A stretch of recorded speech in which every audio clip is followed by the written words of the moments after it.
Da, da, da, da, da, da, da, da, da, da, da, da. Oh wait, sorry, wrong franchise. Star Wars or Star Trek? Okay. Hello, everyone, and welcome to our audio fan commentary on Star Wars Episode 8, The Last Jedi, released in 2017. Rian Johnson, starring John Boyega, Daisy Ridley. So, divisive one. This is the second film of the Star Wars trilogy, for which we are awaiting for next year. But yeah, The Last Jedi, this is a very mixed response. So I just want to inform all of you haters of The Last Jedi that you're not going to get a rant, because we love this film, both of us. Yeah, we love it. We think it's one of the best. Sorry. If you come here, then I would to okay with watching us sugarcoat and give our positive thoughts. Then, but once again, this is a non-profit commentary. There's no financial gain involved. We're just fans commentating on what we see. We can't show the footage for legal reasons, but we can. You'll probably hear the audio. So, yeah, Jack, is there anything you want to say before we start? Brace yourself. Haters gonna hate. Yeah, and also start. But before we begin, I just want to make a quick shout out to Carrie Fisher, passed away. Was released. Technically speaking, it's our final film. In episode 9, they're going to be using unused Force Awakens, in which they did not use Leia, so I don't know how but we shall see. But they shot all of her scenes before she died, but towards the end of 2016, after 1, so I just want to mention beautiful performance in this film. She gives it's a great, and knowing that she's gone, and it made the viewing of The Last Jedi that much more sentimental when this film came out. So yes, Fisher. Anything else you want to say, Jack, or should we start? Just that, yeah, it's such a shame that she passed away. I mean, it's been over a year now, since she passed away, nearly 2 years ago, during Rogue One, after Rogue One came out, which, I think it kind of all shocked us, but yeah, I mean, her memory will live on, in these films forever, and she, she definitely contributed a lot to Star Wars, not just Star Wars, but other things like other acting things, and it's just a shame that she passed away. But yeah, I mean, I think they honored her memory well in this film, even though even though they didn't know that she was going to be dead when they made this film. It's kind of sad this is her last performance, but at least we at least we at least she made the film, and at least she lived a good life. So yeah. Yes, and actually, the very end of this film, I think at least continue on into the credits, because there's a mention of her in the credits, which is so I think we should honor that by sticking right through this commentary to the very end of the credits, just for Carrie Fisher, if that's okay. Oh yeah, that's fine. Yeah. Oh, excuse me. Let's begin. Jedi. Okay, you ready, Jack? Ready when you are. 3, 2, 1, play. Oh. It's still weird not seeing the 20th Century Fox logo as we did for episodes 1 to 6. Yeah, it's just a Lucasfilm logo. Long time ago.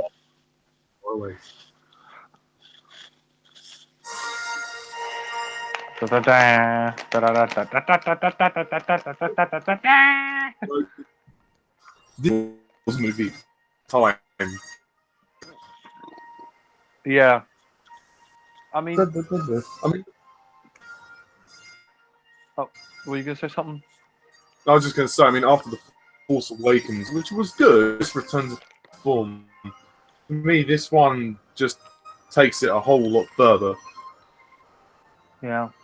I mean, I think, to be honest, The Last Jedi is the most undeservedly bashed of all the Star Wars films. I mean, the fan base is really split on this one. There are some fans who love it, and there's some that absolutely despise it. I mean, I can understand why some fans have problems with it because there are certain plot twists that happen. But to be honest, I think this film really deserves reappraisal. I think a lot of fans just nitpick this film to death. Like, there's this guy on YouTube called Zarani Zerak or whatever, like his YouTube channel, and he did a video called like he did a rant video like called Why the Last Jedi doesn't suck. And I completely agree with him. Like, I think fans just unnecessarily just rip this film a fucking new arsehole for no reason. I mean, yeah. I mean, this, I mean, there's no contest. Yeah. You're absolutely right. I mean, personally, I think The Force is overrated Star Wars movie. It's still a good film. It's not. It's not the masterpiece, in my opinion. I think it's flawed. And well, yes, it goes in controversy. I understand why people believe. Like, I don't think it deserves to be hated. It really doesn't, because I think it actually story. It's Adrian Edmondson from a TV sitcom Bottom in the UK. No, but I mean, yeah, I mean, after The Last Jedi, for me anyway, I think Rian Johnson, he took a lot of risks with this film, and I think it paid off. I mean, I'd rather have a film that took risks rather than played it safe than The Force Awakens. I mean, The Force Awakens was a fun movie, but it was by no means a masterpiece. Like, I know Harry loves it, and I know like Chris Stuckman and all loved it, but I really I didn't get the love. I mean, it was a good movie, but it borrowed too much from A New Hope. This was a completely original. It didn't copy The Empire Strikes Back or Return of the Jedi or anything. It was its own movie, and Rian Johnson took risks, and I think it paid off in the long run. With the droid on this one, the sequence is epic. I was completely hooked when the first time I saw The Last Jedi. I was like, this is. I mean, and this film is actually a direct continuation of The Force Awakens. There is no time gap between the movies of this trilogy, which is interesting. Yeah. I mean, when I first saw the film, me and my mum were in a bit of a rush, and we missed the first minute or two, but we got to see this opening anyway with the bombers and all that, and I mean, yeah, it is a really great. Didn't you go back and see the film again? Yeah, I did. Yeah, so I saw it all from the beginning. But yeah, I was just saying, like, when I first saw it, I missed like the first minute. But I mean, I think that the film is like, I mean, like, I think the direction here is very good. I mean, like you said, it feels like a Star Wars movie. The beginning battle. The gate in the X-wing is cute. It's an exchange with Hux.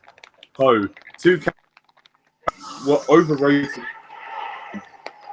What I think are great here. Much more to do in this film. Yeah. What I love about the new Star Wars trilogy that we have now. I mean, we still have the third one to come out, but I love the return to practical effects and less CGI because I think I think we all agree that the problem with the prequels was there was just far too much CGI, not enough practical effects. And what's cool about the First Order here is you kind of get the feeling of like the Empire Strikes Back with their uniforms and stuff in this film. Like, yeah, I agree as well. This film tries to copy The Empire Strikes Back. It if anything, it tries to be very different to The Empire Strikes Back. yeah. I mean, funnily enough, I think over time, this film will probably be it will be liked a lot more. Like, because I mean, apparently, The Empire Strikes Back when it first came out, a lot of people didn't like the twists in that, like Vader being Luke's father and stuff. Yeah, I mean, maybe episode 9 will change people's perceptions of the Last Jedi. Who knows? I mean, Yeah. look at that. I mean, that there's a lot of work goes in, and it makes no apologies for it. Blowing up the resistance base in the open, and the rest of the twists that are yet to come. I mean, my God, he doesn't stop. Yeah. I mean, this opening chase is pretty cool with Poe and the Imperial fighters going after him. I mean, I have to say, it looks great on Blu-ray. Like, the picture's really crisp and clear. So that's good. I love that line of C-3PO. Just wipe that nervous expression off your Yeah. BB-8. Don't you think Poe is a bit similar to Han Solo in the sense that he's a bit of a hothead? Yeah. I He's mean, a cocky pilot. yeah. Yeah, I know what you mean. I mean, he's definitely, he doesn't take any shit. He's not like a cautious pilot, which is interesting. I love the lighting in this film. I think that was the evil kind of back where evil have the upper hand this time. But yeah, great music. I love that. Yeah. I mean, would you say something back to what we like about the original trilogy? The Star Wars is back to its epic scope. Yeah. I mean, I think as well, people complained about the pacing of this movie, but for me, it was like Spectre. I thought the pacing was flawless. I thought the pacing, even though it's the longest Star Wars film, 2.5 hours, it went by really quickly. I mean, it certainly went by a lot quicker than Phantom Menace or Attack of the Clones. yeah, forget about those. Yeah, The Last Jedi, for 2.5 hours, there's like 3 different plots that are going on as well, happening in the film. Yeah. I mean, I think that the scenes with the bombers is quite cool. I mean, I agree with you on the lighting. Like, I really like the lighting in this film, and I think it's shot quite well as well. There's some pretty cool shots in this movie, and I think the direction by Rian Johnson is really good. Yeah, I absolutely agree. And actually, it's worth to note this pilot, her, quite important in the next few minutes because there's another character who way Yeah. paid. I mean, I think it's interesting how she kind of sacrifices herself, in this scene. Full opening, yeah. I mean, the thing like The Force Awakens was much more of a fun adventure. This is a sort of epic scope and a lot more stakes. For me, The Last Jedi better simply also stakes. There's a lot more resistance basically crumble in this film to the very at the very end. But There's a lot more drama as well in this movie. yes, Yeah, this scene is quite good where she's kicking the the thing down so she can blow herself up, to save the resistance. I did like the shot like where she wakes up and it cuts to the shot of her eye or whatever. the close up. Yeah, for me, I agree with you. Like, there's just more stakes in this. Like, the Force Awakens was a fun romp. This subverted your expectations and it had a lot more drama, a lot more like great character moments with Luke and Leia and stuff, and that's why I prefer the film over Force Awakens, because it dared to do something different. And yeah, I kind of agree with you. I think this scene's quite powerful where she sacrifices herself, like you know, to blow yourself up just for a cause, like it's pretty selfless. Yes.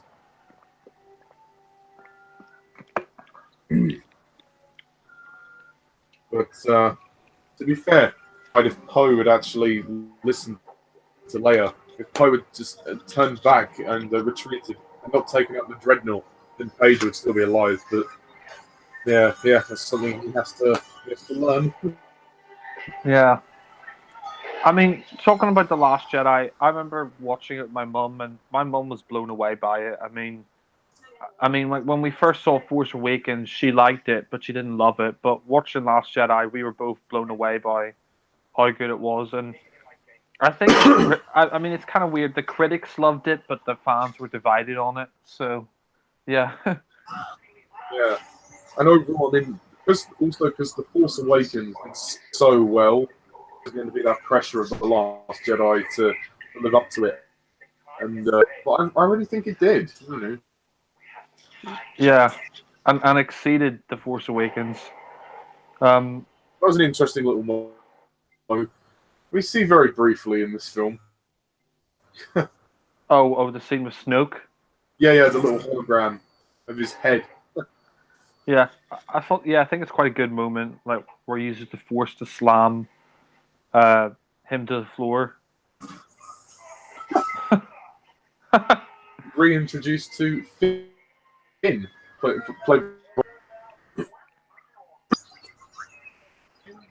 By John Boyega. leaking bag. Yeah, that's the interesting thing. Since the end of Force Awakens, he's been in a coma. Like, Yeah, maybe not much time would have passed. When Rey and Luke, they went and had that battle in space. yeah. What's really interesting is all these scenes were shot off the coast of Ireland, and I think it's Skegness. Yes. Yeah, you're right. Yeah. And I think they were actually filming up in Donegal as well, for Star Wars, which isn't that far away from me actually. So it's quite interesting. Yeah.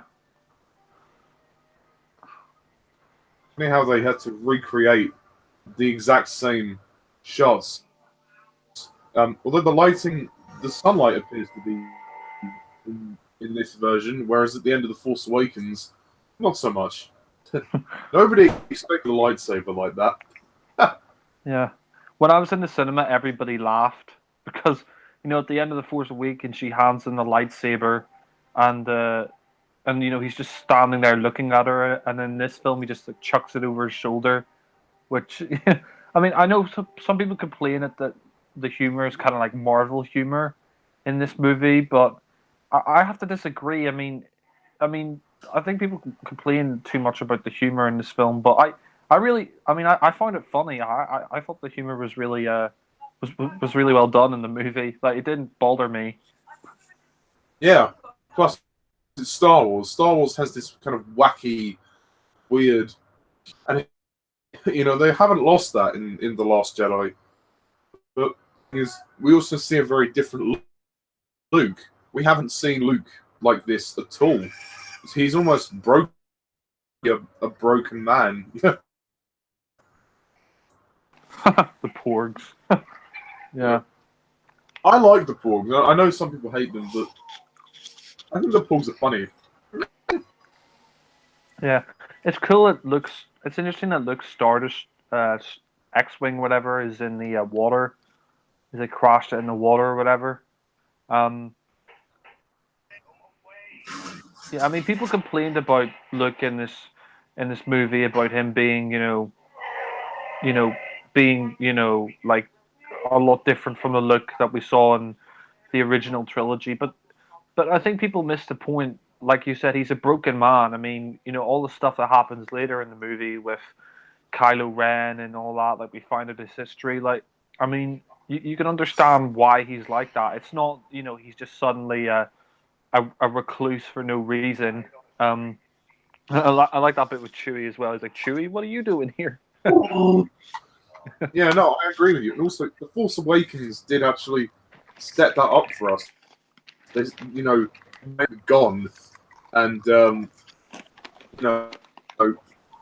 just, why are people surprised about that? I don't get that. Yeah. In his true physical form. It's like his head was slashed together. Yeah, you're right, actually. Do you think maybe he got that mark from a lightsaber? I think so. Maybe it was a lightsaber wound that's kind of now healed. I mean, Snoke to me just looks like this of like an alien, of like E.T. Yeah. Like the way his head is done. I do like his costume, his golden robes. Yeah. I know some people are annoyed about what happened to him, but I didn't mind, him being killed off in this movie because he's just basically a Darth Sidious ripoff. I mean, I would have liked to have found out more about his origins, to be honest, like where he came from, who he is, through character development, which is very sad. Because I thought we were going to find out more about him in The Last Jedi. That's the one thing I would say. But at the same time, the scene later on is actually rather effective. But Yeah. it's kind of a shame. It's interesting that he brings up the fact that, that Rey, it's interesting that he brings up the fact that Rey never even picked up a lightsaber and he was defeated by her. Yeah.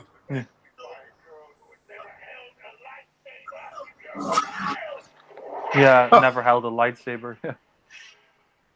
I don't blame Snoke for being annoyed because, she just picked up him, with no training. She's so good at everything. She doesn't need training. Yeah, I mean, that's the thing. Like, people, like, all these, like, haters on The Last Jedi, like, they bring up, like, all these nitpicks and everything, but it's like, what about the flaws in, The Force Awakens? Like, people who praise The Force Awakens as being perfect, it's like, well, it took Luke 3 films to finally defeat Vader. She defeated, Kylo Ren within the first movie. She didn't kill him, but she kicked his ass, Yeah, it was good. It was trying to basically belittle him, saying, "Child in a mask, you will never be like, Vader, his grandfather." And this is great. Punching his mask, destroying it.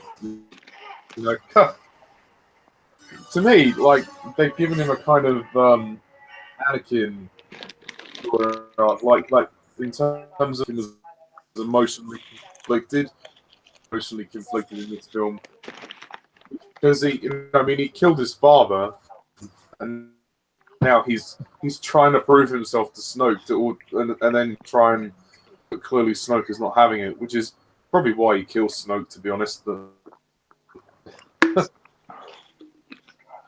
Yeah. I mean, I am glad that they destroyed the helmet in this film because I thought the mask was just too similar to Darth Vader. Um, I'm glad he got rid of it, like the way he just smashes it up, like he's like, oh yeah, you're trying to live in your grandfather's image or whatever. Like you're a Darth, like basically Snoke says to him, you're a Darth Vader wannabe. Yeah. And I think Kylo Ren, in this film, I like the fact that he's like you see how conflicted he is. He's a lot more conflicted than he was in The Force Awakens. Like, we really see like him trying to, he looks like he's going to go to the light side, with Rey, but then he turns to the dark side. Like, I yeah, love Ray's music there. What the fuck are those things? oh yeah, When I saw the film, I just laughed at that. They thought it was hilarious. yeah. I know fans complained about this scene, but I think it's funny. It's just so Star Wars, isn't it? Yeah. Did you get Mac?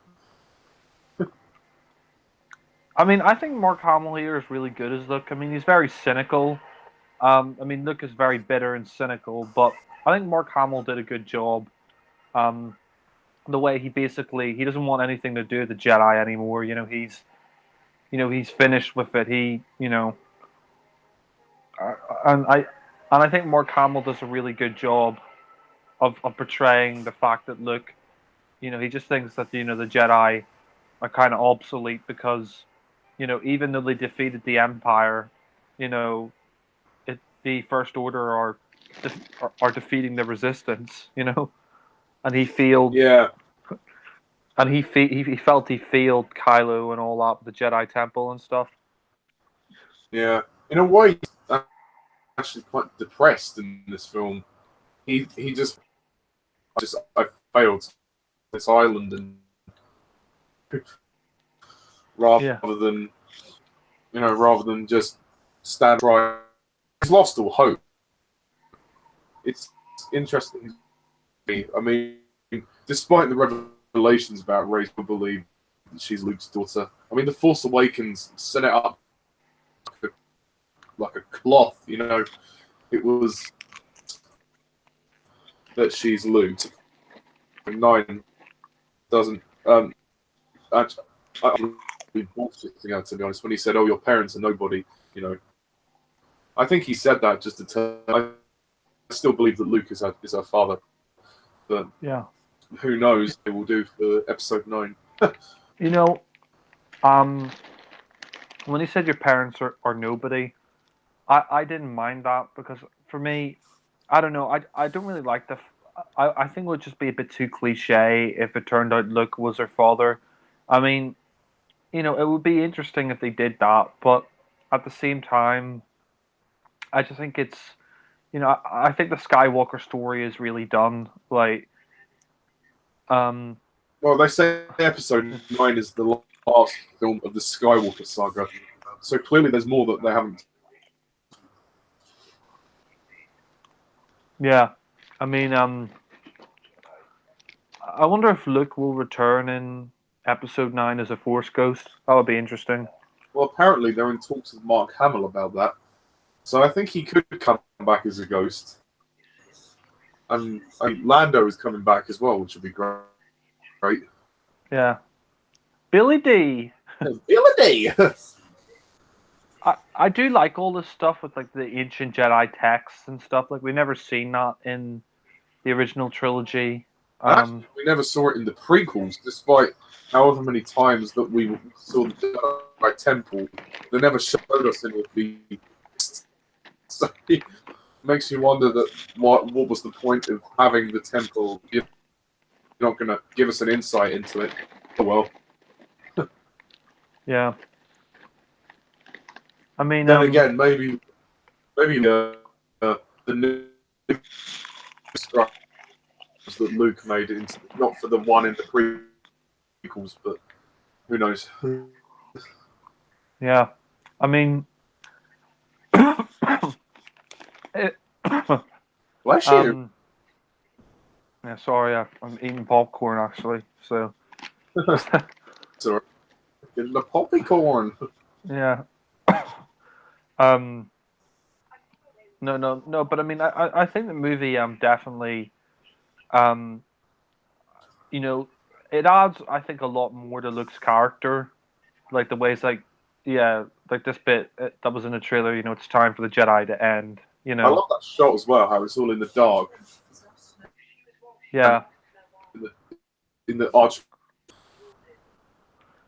I agree with you, and I don't know, but I feel like Ryan Johnson, he does a lot more camera angles and shots than J.J. Abrams did in Force Awakens. I mean, Force Awakens had a lot of lens flare um, Yeah. in it. I mean, not as much as Into Darkness and all, but I'm kind of glad we don't have any Yeah, lens flare in this movie. I can see what you're saying. To be fair to JJ, I think JJ's technical skills are great visual storyteller. He can shoot a movie well, but he kind of where he falls flat. As a director, he's not bad, but as a writer, he's also not bad, but original. But I shot this movie very well. Yeah, This is got the most style of all the Star Wars movies. yeah. I mean, I agree with you on filmmaking. He's good, but on storytelling, he isn't. But I think Ryan Johnson wrote the Star Wars Episode 9. Yeah.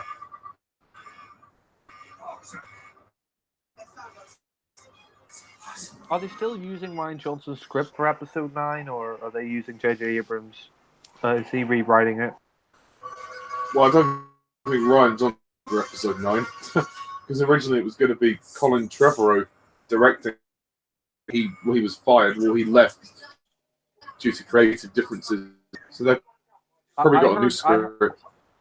yeah, I heard like Ryan Johnson was going like if I heard like because Johnson stepped down for Episode 9, I heard he was going to write and direct Episode 9. Um, as well. I mean, I know he stepped on from directing Episode 9, but I heard that even though J.J. Abrams was going to direct it, he was still going to write it. So maybe J.J. Abrams is rewriting episode, like they got a new script for Episode 9 now. I think Aston rewrote the script, but I don't think he he may have been after Trevorrow, but originally the plan was to have a different director for each film. Trevorrow left. Yeah, whatever. It's I like the in this film. Like Finn, first is very much running away. Very much first order, but now he's prepared to stand up, fight against them. He goes to his side. And I really like him in this film. It's great. Yeah, I agree.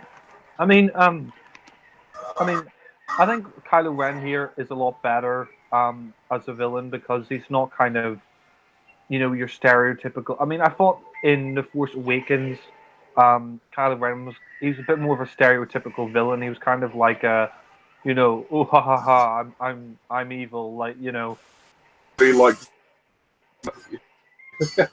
Yeah, I think he was too derivative of Darth Vader. Here, he really gets to be more of his own character. He doesn't have the mask that's similar to Vader.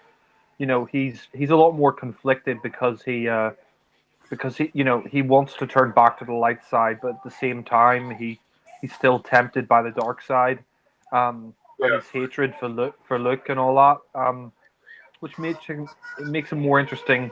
Because in the Force Awakens, he's just kind of like, I'm Kylo Ren, oh he doesn't have much personality in that, but yeah, oh god. Everyone's about this scene about Leia floating. Who gives? shit. I mean, at the end of the day, just like Luke. Yes, she's not trained as a Jedi, but they are twins, so there's empathy there. You know, she was protected by the go. She could float back to the ship. You know, she stays in space. I think the scene's beautiful. I'm sorry, like I don't see the hate for it. I think it's a beautiful scene. It shocked me because I thought that. No, I thought how could. Thankfully, they didn't. Yeah. I mean, the first time I watched it, I thought it was a bit cringy, but rewatching it, I agree with you. I think it's a really beautiful scene, actually, because, I mean, she is force sensitive. She does. I mean, Luke has communicated her through the Force. Like, you know, her father had the Force. You know, like Luke said it in the Last Jedi. Sorry, in Return of the Jedi. You know, I have it. My father has it. My sister has it, and he's talking about the Force. So, you know, it kind of makes sense that she can. You know, I mean, like if Rey can unlock the powers of the Force without any training, then Leia can. You know, Yeah. I mean, she must be able to use the Force as well. Yeah, I think it's very. It was shocking because you think, oh, she's dead, but you know the Force protects her. Yeah. No, I agree with you, actually. I think it's a great scene. Leia really do much with the Force, other than in back when she talks. The Force, and also I love it in.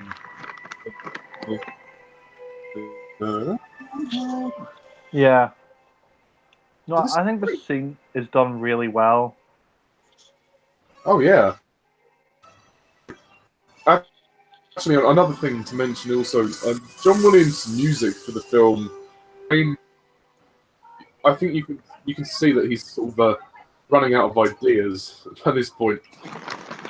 He's got one more film, and you can get any more out of him. Yeah, he said after 9, he's done. Yeah, and I yeah, mean, so yeah. There's enough composers that can do Star Wars music. We've heard Michael Giacchino do a score for Rogue One. We've scored for Solo.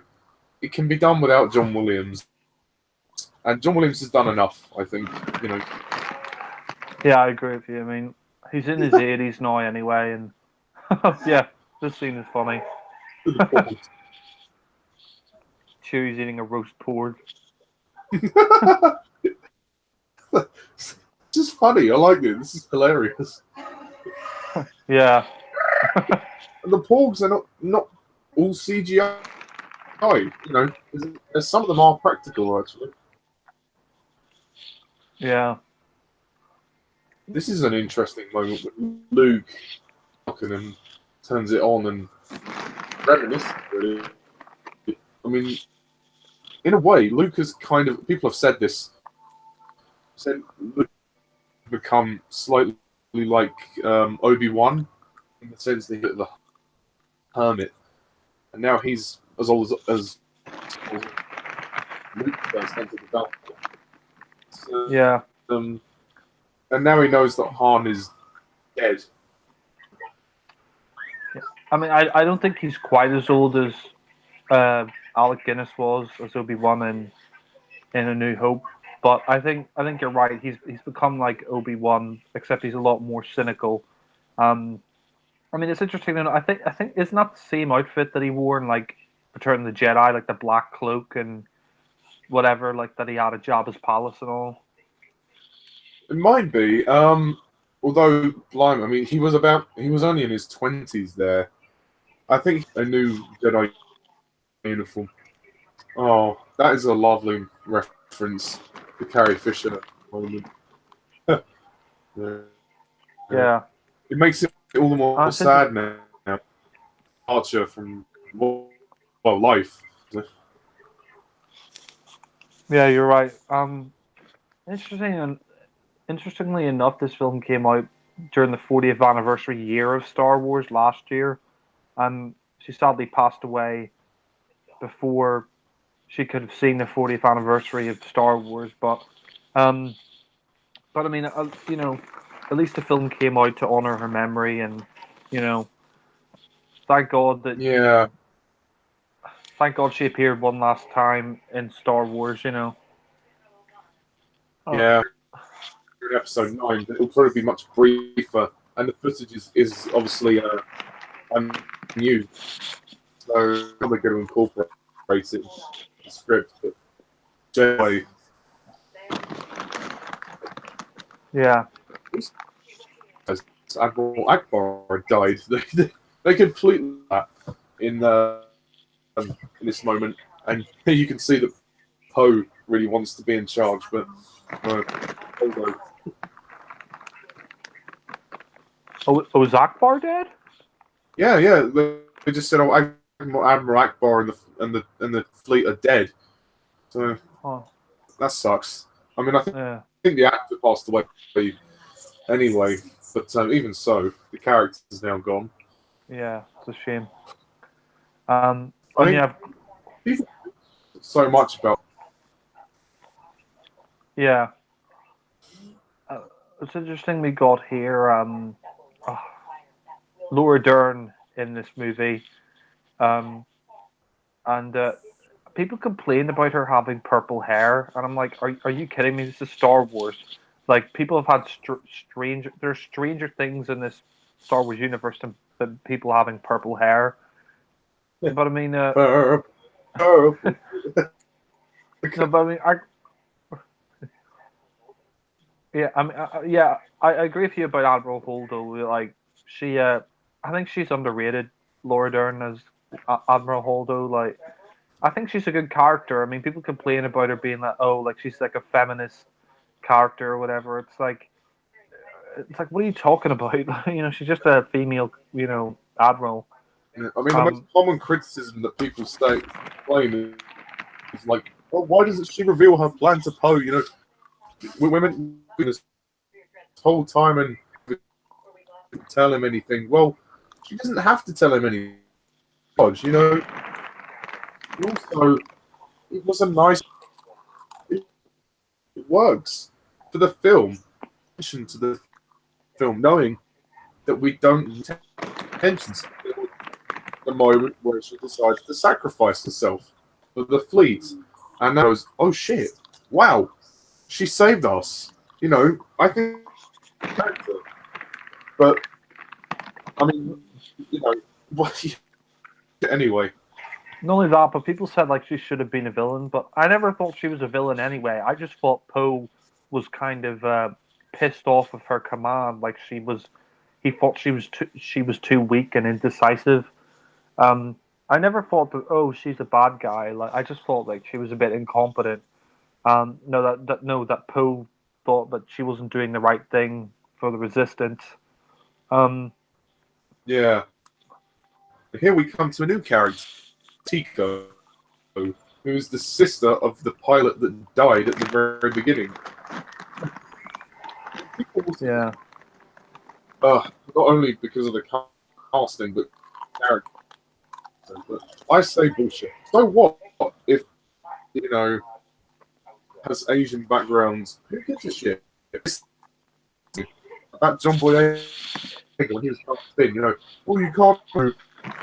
Well, there's who? Fucking who was in the film. I don't think she's a character, but I like her, and I like the relation.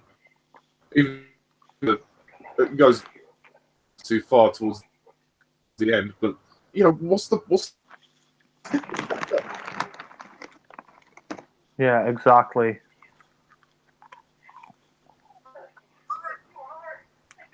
I mean, Rose to me, like I don't get why people hate her. Like, oh, it's like oh, they're trying to. The people kept complaining like they're trying to force SJW bullshit on it because she's Chinese. It's like who cares? Like honestly, um, and I like her character, and like the way she you know, she's a fan of Finn, and then like the way, and then she finds out that he's a deserter, and then she zaps him. It's kind of funny. yeah. Yeah, she's not an idiot. She knows his game.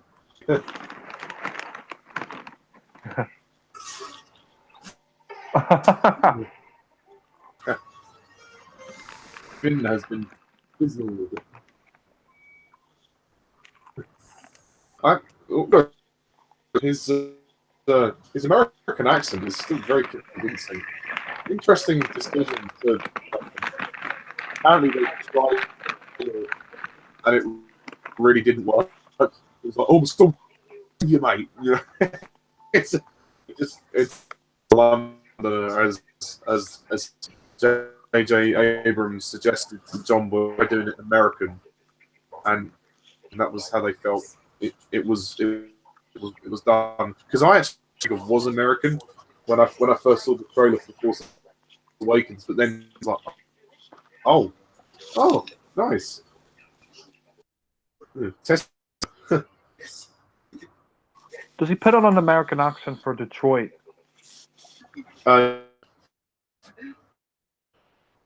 Detroit is a fantastic chance to watch it. It's very brutal. But it's very good. Wrong, but he doesn't have many lines in it, but he's very good in it. Yeah. No, I mean, this may sound a bit odd, but John Boyega, he looks a bit like Muhammad Ali to me. Like in the face, like he looks a bit similar to Muhammad Ali to me. Like, fair enough. I don't quite see it, but okay, fair enough. a young Muhammad Ali, but yeah. In this film about the Finn and Rose plot to go to the casino to disable the tracker being unnecessary or being too long, but really you couldn't cut it out. You couldn't have that plot for me. Yeah, I don't get why people complain about the casino, plot, because I mean, people say like it's completely filler, doesn't add anything to the movie. Well, have you seen the movie? The whole point of that plot is that they have to go after the master code breaker.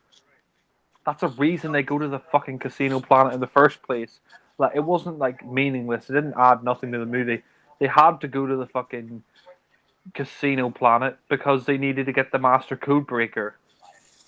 Like, Yeah, I mean, you couldn't take that scene out because it's too. That was quite a funny line. It's like, you're right, Creepio. It's a need to know, and she doesn't. What? it's interesting that Maz Kanata is in the middle of a fight and she's talking to them. She must be something as well. She owns a big bar, which is now destroyed. She's probably hunting down something just to get revenge. Yeah. I mean, Maz to me looks like a dried up apricot. Like a dried up orange. Yeah. We haven't seen the Star Wars yet. It was the, I liked it. I thought Canto White scene was great. Yeah. I mean, I wonder what the next Star Wars trilogy. I wonder if it'll be set another 30 years in the future, because we see these kids at the end with resistant rings, and they're being told of Skywalker and the fight for the resistance. So I wonder. Maybe. I mean, sorry, go ahead. no, I was just saying, yeah, maybe. I read an article saying that after Episode 9, Disney are having a slowdown on the Star Wars because they haven't really confirmed anything until after Episode 9. They're trying and they might drop Rian Johnson's trilogy. So we will be getting a long break after the next film by the looks of it. Oh, they're going to scrap Brian Johnson's trilogy? They might drop it. Yeah. They're doing some work things out with what they're going to do after episode 9, but nothing's confirmed yet. Yeah. It's good. I think it's good that they're going to slow down Star Wars. Yeah, it won't stop. I mean, God no, it won't stop. But it will slow down.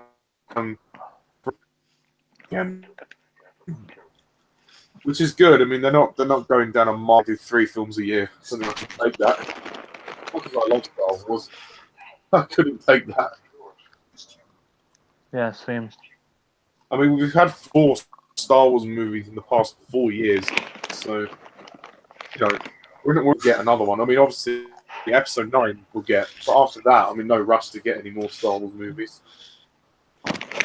Yeah, I think Disney I think after Solo did badly at the box office, I think they realized that they kind of need to slow down with the amount of Star Wars films they release because I mean, Solo was only released 5 months after The Last Jedi. It came out in May, 5 or 6 months after Last Jedi came out, which was way too soon. I mean, they should have just delayed it till Christmas this year. Funny enough, Solo comes out on Blu-ray. Yeah. I'm getting my copy of it tomorrow.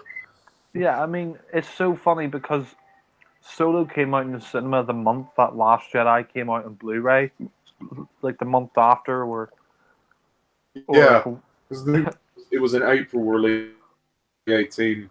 The Last Jedi came to Blu-ray, and then the next month Solo was out in cinemas. Yeah, I mean, I think the reason Solo didn't do well is because nobody had any interest in the movie, and it just had too much competition. Disney did a stupid thing of releasing it the same month and as Avengers: Infinity War, and in the same week as Deadpool 2. So, if they had just released it this December, they would have made a lot more money. I agree. I mean, our conversation in the Hangout, Solo would have made so much more money if they released it at Christmas. I know the problems they had. They would have been able to have the film, to rewrite the film, to rework the film 1,000 times better than it is. Although saying that, the end result of it wasn't. It would have been great if they'd have released it at Christmas. Yeah. This is quite a funny scene when killed the Force, and then he releases a hand out, and then he just flicks the leaf. Yeah. Can you feel it? Oh, yeah, that just made me laugh in the cinema. Ow! Yeah. I mean, Rey is kind of. I mean, people don't. I mean, yes, she is a Mary Sue. She's very good at everything. But I guess this was to show that she wasn't a Mary Sue. That she did actually. She does have some naivety. She doesn't know everything.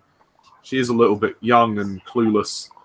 But it's interesting how we, in a way, I thought we were going to get more training with her, but it was actually done in quite an unorthodox way, because of how much darkness emerged from her as well as light.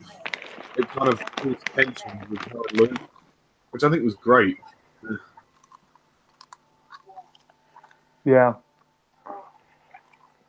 I mean, the scene is good, where she's seeing all these different things. And then they use the cutaways of all the different things to represent what she says. Yeah. Yeah. It's interesting that basically Rey in this film, if you think about it, Luke is kind of Obi-Wan and Rey is kind of like Luke. She wants to learn the Force. She wants to become a Jedi, like Luke in A New Hope. Yeah. And it's interesting. She sort of convinces him to like train her at the end. Yeah. Same with in The Empire Strikes Back with Luke and Yoda, and then Yoda says, "You must come." Yeah. I mean, Wow, I mean that's incredible how she cracks the earth, you know. yeah, The dark color in. So in a way, we still don't really know what the deal is with Rey. You know, there's a lot of mystery. yeah. He went straight to the dark.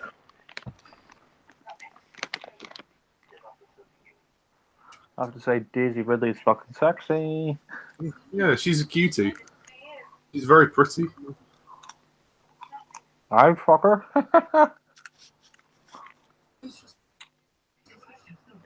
The force is strong with this one. Nice that not only do we have a female. Yay! Yeah. I remember when I first saw Force Awakens, my brother and my cousin didn't like the fact that a female was the lead. I mean, we've already 51 minutes of this movie. Oh shit! Really? Yeah, moved along. Yeah. I mean, I think it's really well paced for a 2.5 hour movie.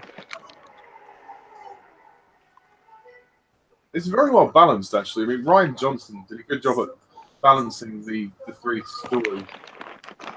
With the Luke and Rey stuff on the island, and then the Resistance stuff with Poe and Holdo and all the villains. I think it's all done really well. I really don't think it was hatred.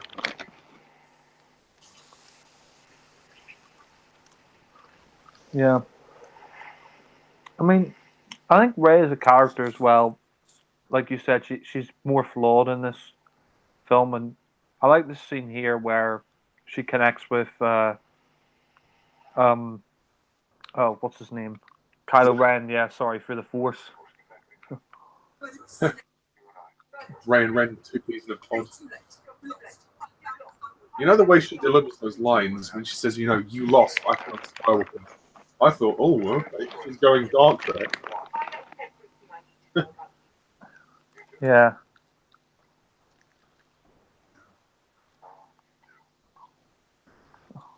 She knows everything. Emotions overtake her. You are a monster.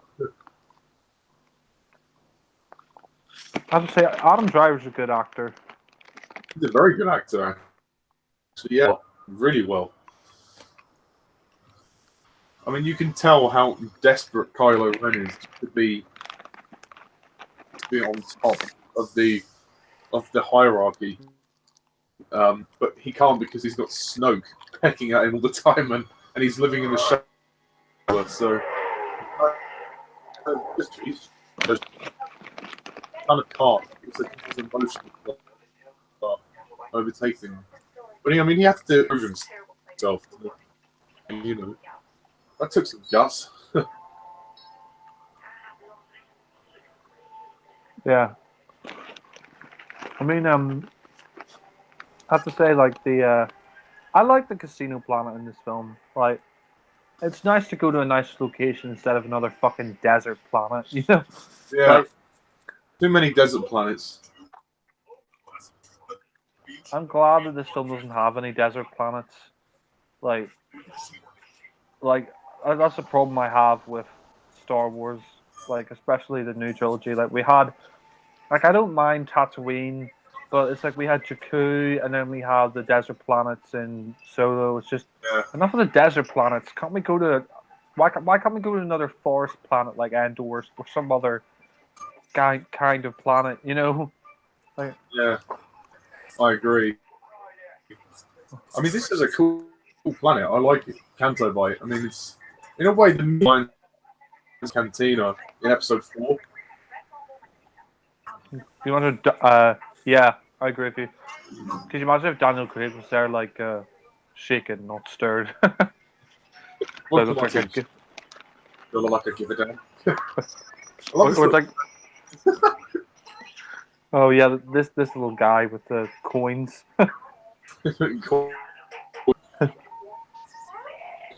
Could, could you imagine if, like, oh god, could you imagine if, like, John Boyega, like Finn, was like playing like cards, and then Daniel Craig was like, oh sorry, that last hand nearly killed me. That'd be funny. Well, yeah, shock twist Royale. Yeah. Or it's a Casino, the Martin Scorsese film with Robert De Niro. Like Robert De Niro is the owner of the casino.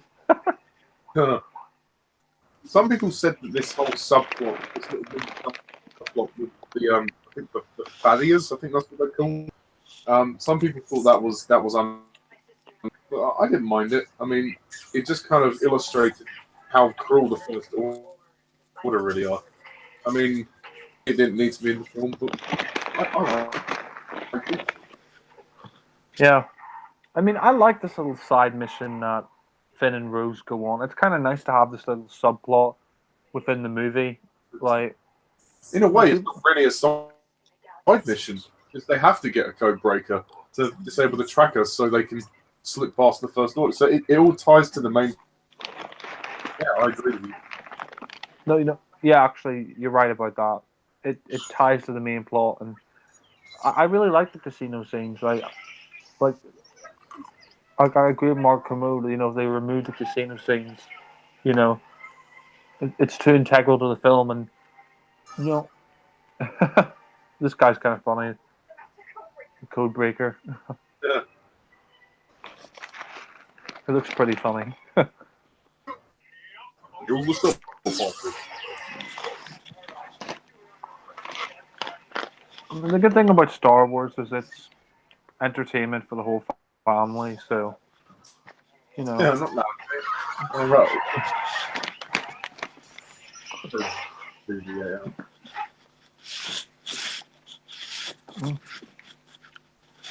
I mean, this film is a bit more of a slow burner. The Force Awakens was more of a rip roar.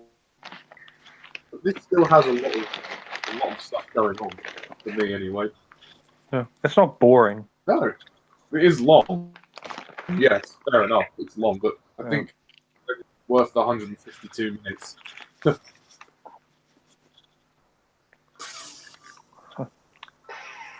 Oh, she's got the lightsaber. I really like this scene. Yeah. In a way, she sort of trains herself. I like Rey's theme here. Yeah, I think that's the best theme of the new soundtrack, Rey's theme. Yeah, I agree. Dun, dun, dun, dun, dun, dun, dun.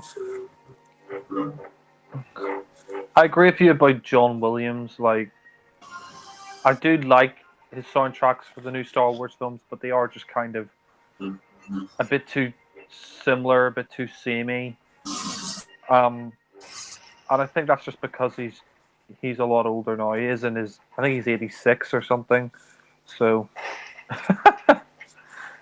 but, Strange, but I like them. yeah. I mean, the funny thing is, she's caused a lot of damage for these guys in the film. Well, There's a lot of shots with the sunset in the background. yeah, it's interesting. It's almost a compositional thing, like the sun is setting on the legacy of the Jedi and on Luke as well. I have to say, I really. Oh, this scene's good. Like, it's like, oh yeah, the Jedi. They let Sidious rise and all this stuff. Like, she's basically saying, come back. I wonder if Snoke is connected to Sidious in any kind of way.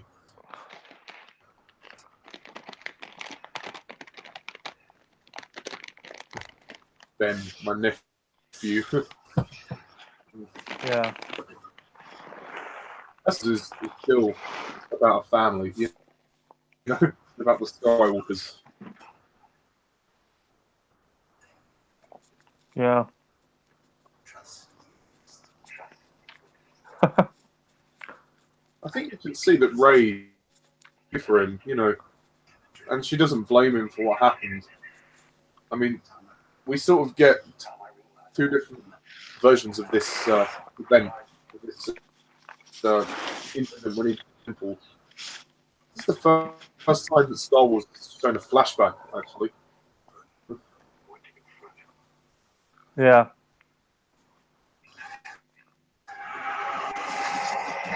Yeah, it's kind of, I think the flashbacks here are really good. Like, the way it shows you, like, Luke, he tried to train Kylo Ren, he tried to train the New Order of the Jedi, but it all just kind of backfired on him. Yeah, because Snoke had already got in.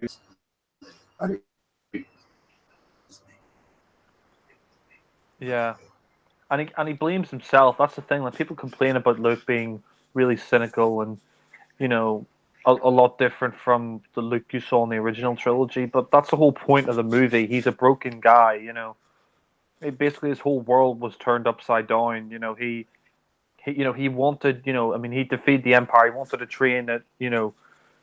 Like he wanted to make a new, Order of the Jedi. Train new Jedi, but it all just went wrong with Kylo Ren and everything. Like. Yeah, there for all answers, just isn't showing me my place in all this.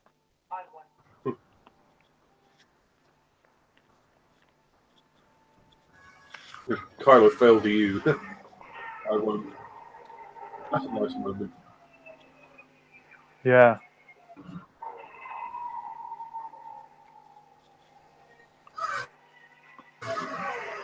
Hmm.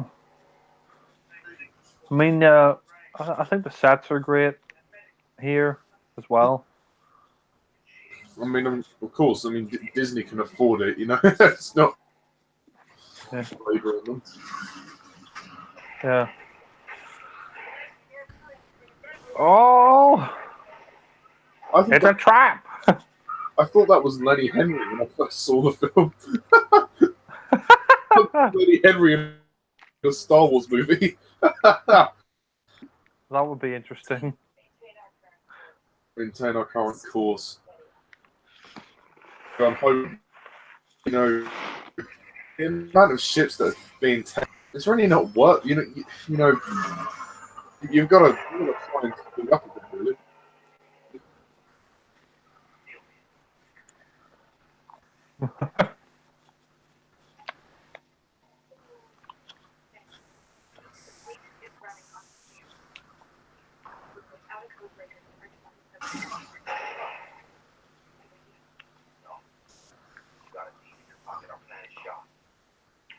Oh yeah, it's weird.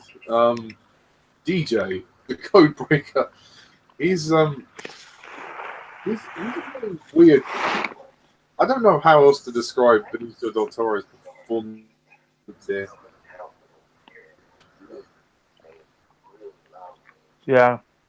I mean, he looks like a hobo. Yeah. I saw him recently in Sicario 2. He's quite good in that. Oh yeah. Yeah, no. I don't doubt he's a great actor, of course, but it's just what he's doing in this film it's a bit weird. I mean, but it's and yeah. Funnily enough, I saw him. What was it? Actually, funnily enough, he was actually going to be Darth Maul in the Phantom Menace, but George Lucas cut most of the dialogue for Darth Maul, so he quit the movie. So it's interesting that he eventually did star in a Star Wars film, but as a different character.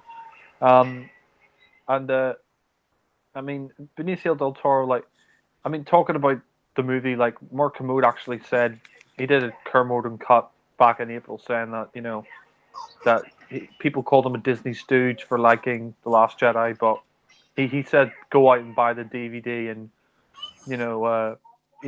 watch it again and see if it's up for reappraisal, like see if you change your mind.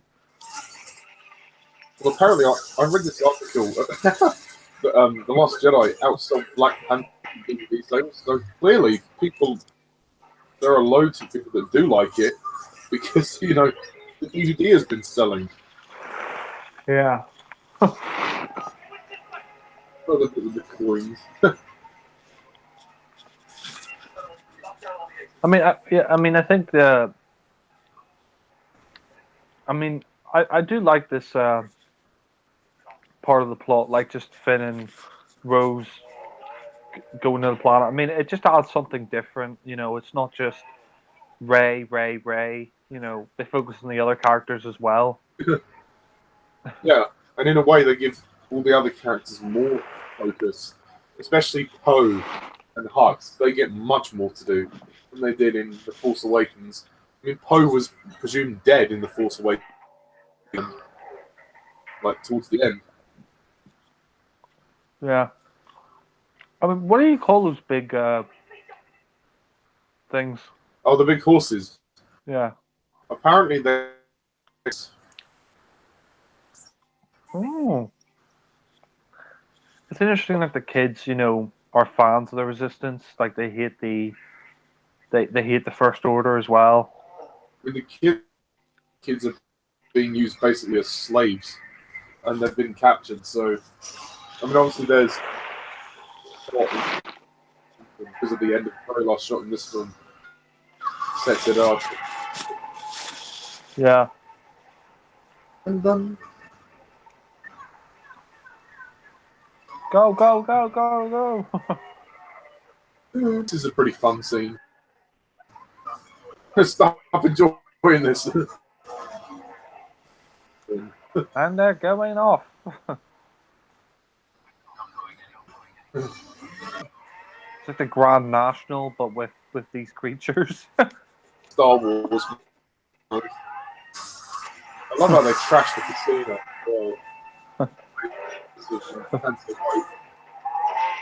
Capitalism gone mad.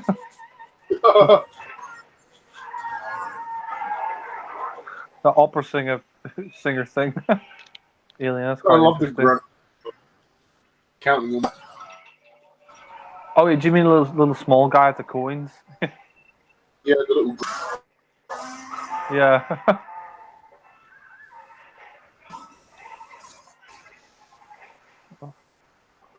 That was Bert Guac there.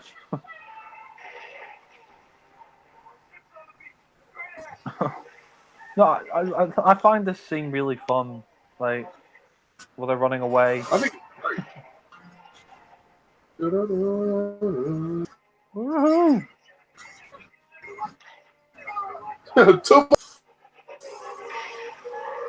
Ah! These creatures are really they're really powerful.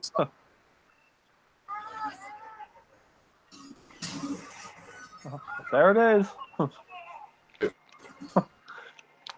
Bugger.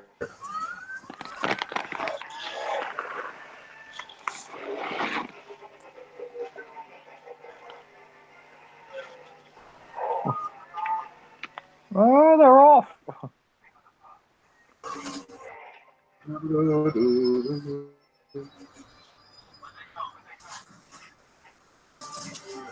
Yeah, I mean, would you have Michael Giacchino in as the next Star Wars composer for Episode 10, whenever that comes out?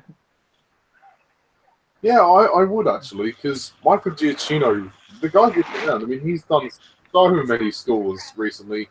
He is the new John Williams. I think he could. I mean, I liked the score for Rogue One. Some people didn't, but I did. I mean, considering how he did a great job, so I would say yes. But I mean, there's many composers that could score. I mean, John Powell did the solo. But Yeah. I mean, to be honest, the finding Star Wars music has already been composed by John Williams, so it's pretty unbelievable. But, could at least create fitting soundtracks.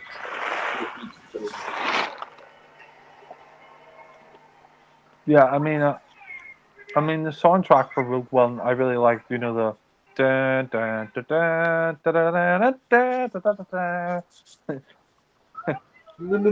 Need a lift?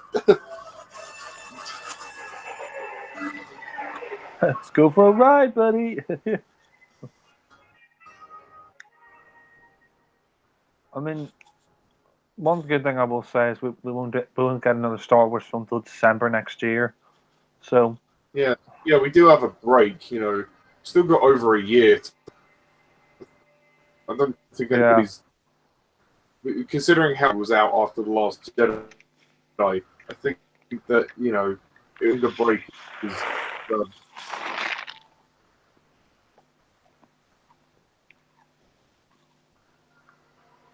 I really like this moment. Actually, it reminisces The Empire Strikes Back when Luke and Leia telepath.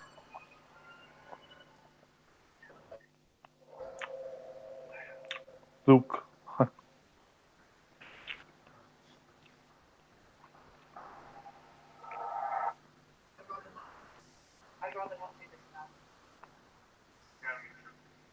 Oh, should rather not do this now. I would do you now, though.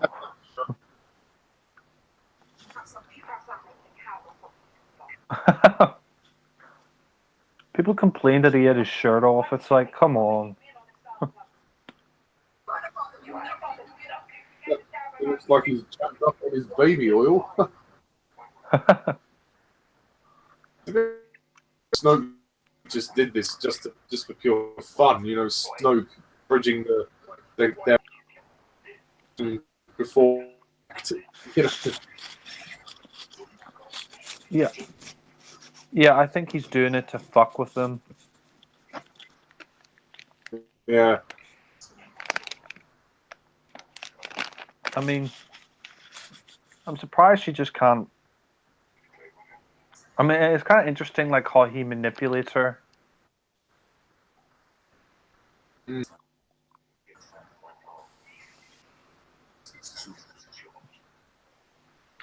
It's interesting that we find out that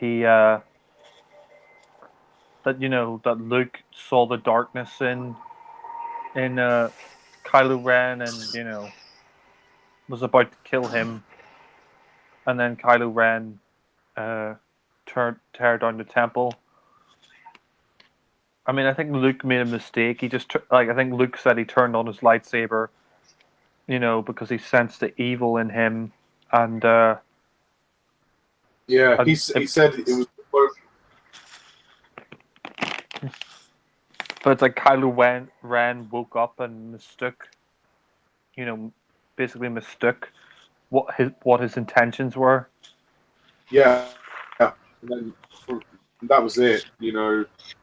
Luke was thinking about killing him out of it, and then he realized, no, Jedi way.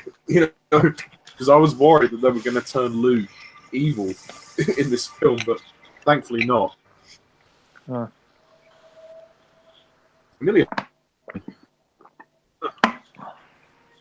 Yeah, I mean, people who complain about Luke in this film, like, he does redeem himself at the very end anyway.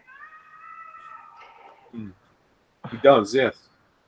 This is probably the weirdest scene, the most subversive scene, the scene in the cave. Yeah, this scene kind of reminds me of the scene from. This is the only reference to Empire Strikes Back that it kind of reminds me of. Like, it reminds me of the scene where Luke is like left on his own and he goes into the, he goes into that pit thing, and he comes across Darth Vader, and he fights it, and it turns out it's himself inside the Darth Vader mask. Yeah, Strikes Back. Yeah, it's probably akin to that. How we see a whole line of rays, and then that she wanted. Oh.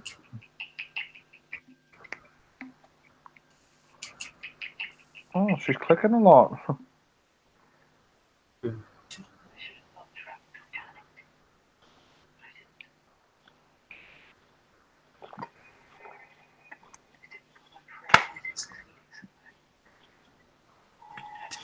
It's interesting. She's going into infinity and beyond. Yeah. Yeah, I mean, I don't really understand what the scene is trying to get at. Is it like trying to get at the fact that like the dark side is affecting her? Yeah, I guess so. Because earlier on, when she was trying to use the Force, the cave, they did cut to the shot of the cave. So I think it's telling us that Rey is just in this dark place that she doesn't know who she is, and she's still looking, and the dark's almost preying on that. She was called that the Force Cave. It's a Yeah, very weird scene, but it's pretty well executed. yeah. And this scene where she's talking with Kylo alone in the hut, that's it's quite good. Or actually, maybe the whole cave thing was Kylo Ren. Actually, Or maybe it was him. or it could have been Snoke using the Force. Yeah, Yeah, on both of them. Yeah, well, obviously, but then mainly on her. Just maybe I mess with her head. it's interesting, like the way she kind of starts to feel a bit of a bond with Kylo Ren, and then Luke comes to stop it, basically. Yeah, Although I don't know how because she he could touch her though over the Force.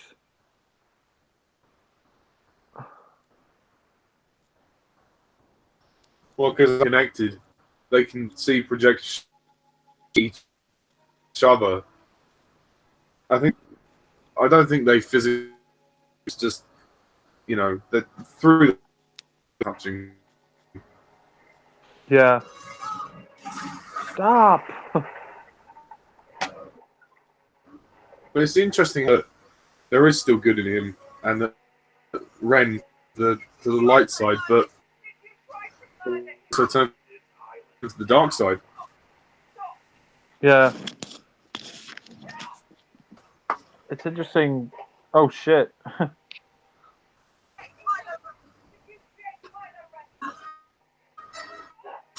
Oh, this is quite a good scene.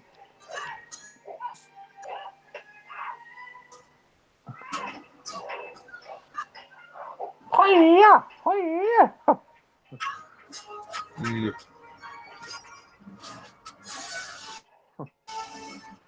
Oh shit.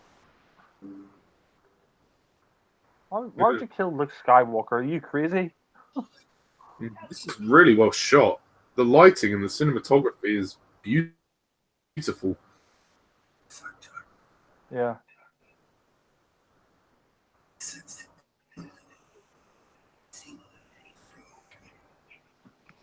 Mm.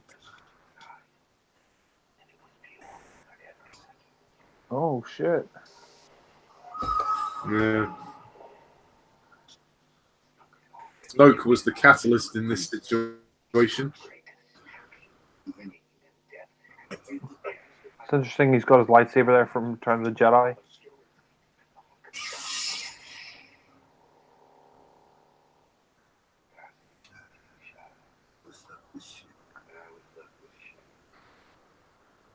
Yeah, it's interesting that Kylo Ren took the wrong end of the stick. Yeah. That in a understand why Kylo feels the way he does, because he thought he was going to be killed, but Luke wanted to kill him. He just had a moment of madness. So in a way, elements of both are true, just in a different way. Yeah. It's kind of interesting that Rey's kind of making the same mistake that Luke did in The Empire Strikes Back, where Luke went to Cloud City to protect his friends, and to save Han, and she's kind of making the same mistake with Kylo Ren. Like she thinks that she can turn him back to the light side, and he Yeah, doesn't. You know, yeah. I mean, I mean, even though he does. Sorry, go ahead. I'm not saying I agree with you, but I don't think it's a rip-off in that sense. I think it's just a slightly version that. I No, mean, yeah, she's no, I don't think it's a rip off. I'm just noting a little bit, just a tiny bit of similarity. It's not ripping off Empire. oh yeah, I mean, of Yeah. course, because there's this sort of the story and the scenario is slightly different, but I do see where you're coming from. Yeah, I mean, she gave him the option to come back with her and by taking the lightsaber, but to stay. And this scene surprised me. I did not expect this when I first saw the film. Yeah, I love the scene. And it's classic Yoda, the puppet Yoda. Back again. And Frank Oz as well. I tell you, thank fuck, because if they had Yoda CGI, I would have been annoyed. I'm glad it's more of the kooky Yoda from the original trilogy rather than the boring Yoda from the prequels. I think it's his best performance since Return of the Jedi because he's more kooky and crazy. Like the Yoda in the prequel trilogy was just kind of straight and a bit boring for me.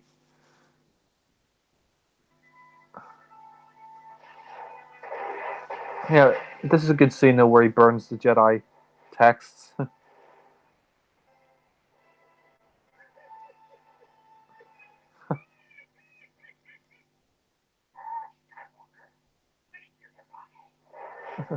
Skywalker, missed you have I.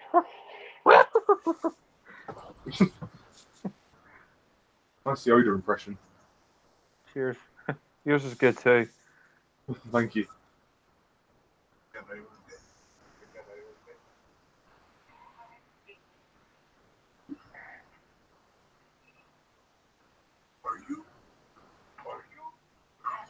It's interesting how this film tries to basically kind of goes out with the old and in with the new.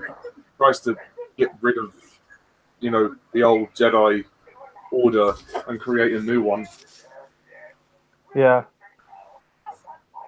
Yep, it's so good they brought back the puppet Yoda though for this, and I think Frank Oz is brilliant here as Yoda. Yes, and in a way, it's kind of ironic that Luke is still, even how old he is, he still has stuff that he needs to learn. Yeah, it's interesting. He's like, same old Skywalker, still looking to the sunset.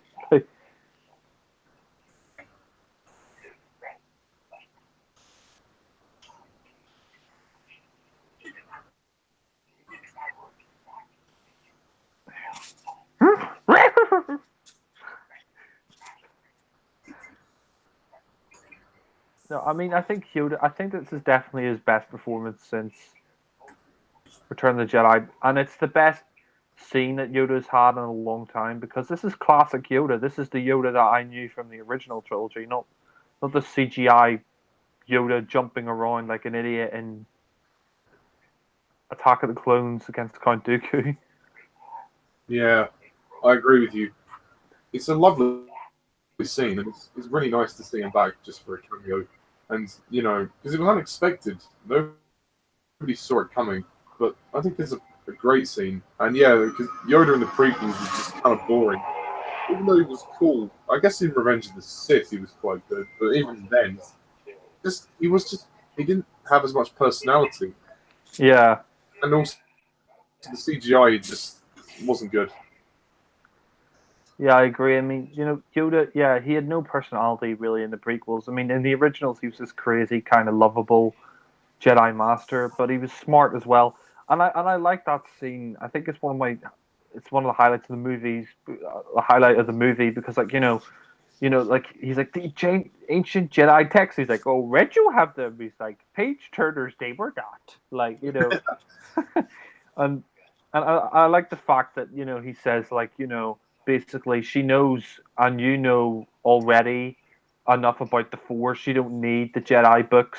You don't need the ancient Jedi texts. Like because you know, because Luke, he already became a Jedi without reading them, and Rey, she knows about the Force as well. Like, it's a great scene in the film. Yeah, absolutely.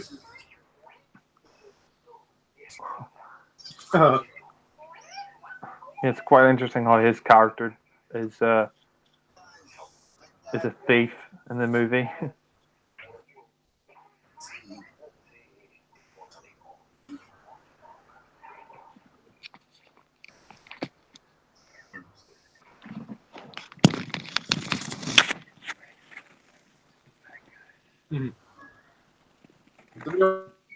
I had any shadow of a doubt that this guy was a bad guy, to be honest. Look at how shifty he is. It's pretty obvious that he's a bad guy. I kind of predicted that he was going to betray them, to be honest. It seemed kind of obvious, but, that's just me.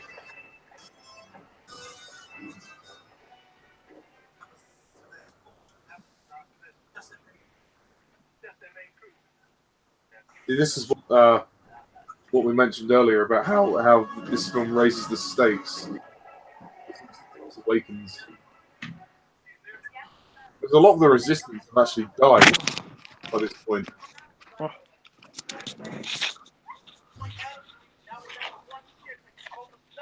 There? Yeah, I'm here. Did you not hear me speak? Oh, yeah, I did, yeah. Huh? It's interesting how Poe's like really arrogant in this movie. Yeah. He just won't listen to anybody, really. Yeah. He's convinced that Holdo is not to be trusted.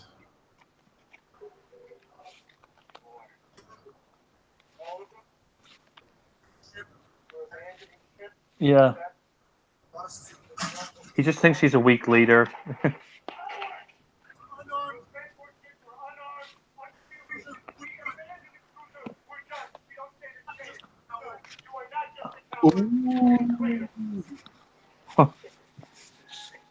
No one talks to Laura Dern like that. He's a bit of a cocky bastard, like you said. Yeah. He's a hothead. I mean, he has his best interest at heart. He would make a good leader, but yeah, he is hot-headed. He's the Sonny of the Star Wars trilogy. Yeah. Though he doesn't die, well, yeah, he might die next film, but who knows? Yeah. I mean, that's the thing. If you want to be a leader, you need to be cool-headed. You need to be calm. Like, I mean, you can't just crack under pressure all the time and react. Like, I mean, I think, what was it? I think it's in Godfather 3, Michael Corleone says, like, oh, never hate your enemy, affects your judgment. It's kind of true. Like, I think that's why Luke is a good, or was a good leader, because he's not hot-headed, he's not reactionary.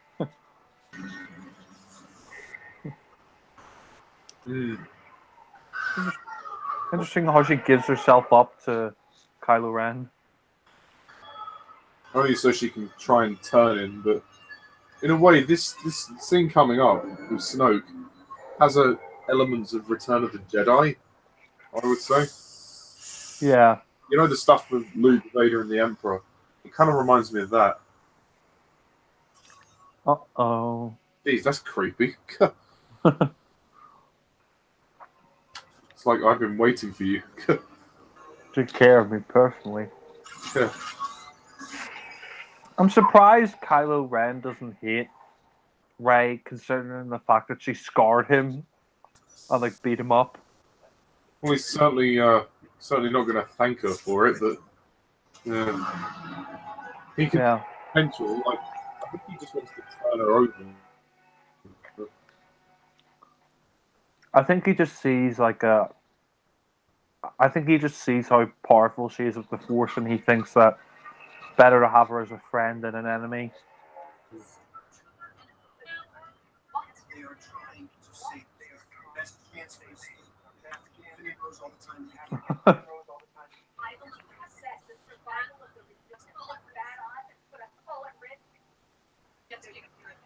Uh-oh. Yeah. I feel bad for Admiral Holdo because he's just trying to do her best. Yeah. Is he technically allowed to do that? To relieve her of her command? No, he's not. So Carrie Fisher's daughter is in this movie, and yet she doesn't do anything. The scene made me laugh, like the iron, the way it comes down. When I first watched it, I thought, is that an iron? And it turns out it was. I thought it was a spaceship. Like, This is all quite good. The stuff on the cruiser, and we see an evil BB-8. yeah. I think this is probably one of the funniest Star Wars films in the series, as well as one of the darkest. Definitely one of the funniest in a long time. Yeah. The prequels are dull.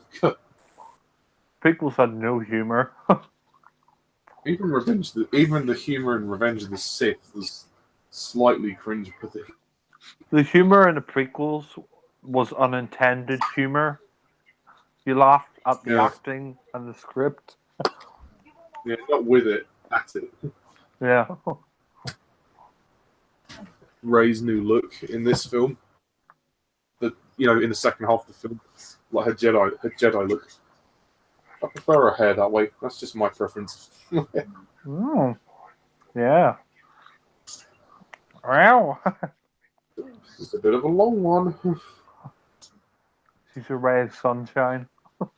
Yeah, Daisy Ridley is a ray of sunshine.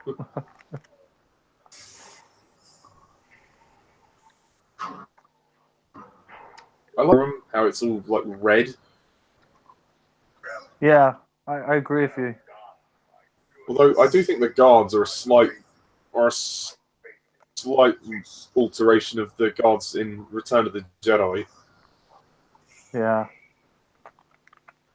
Yeah. So, I mean, is he? I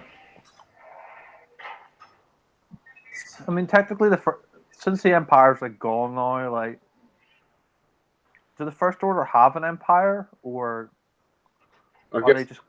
they're basically Empire number 2. Yeah.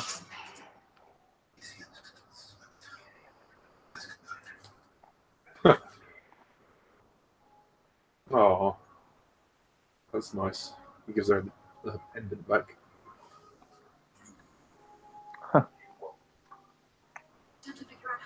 I think Benicio del Toro is quite funny in this movie. Yeah. It's a little strange. I've had the tensions mounting up now. There's like 3 different plots, and there's big things happening in all of them. Yeah.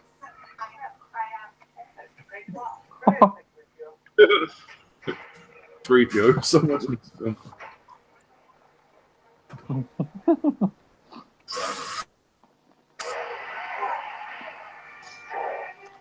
Oh shit.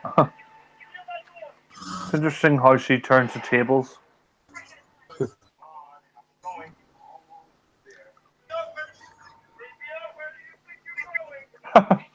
C-3PO is bailing out. Protocol. Has Poe already been demoted? Yeah, I think Leia demoted him. I'm surprised Leia didn't demote him further. Oh, yeah. Because, I mean, he basically he commits mutiny.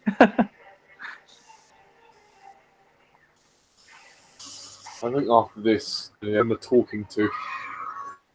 Yeah.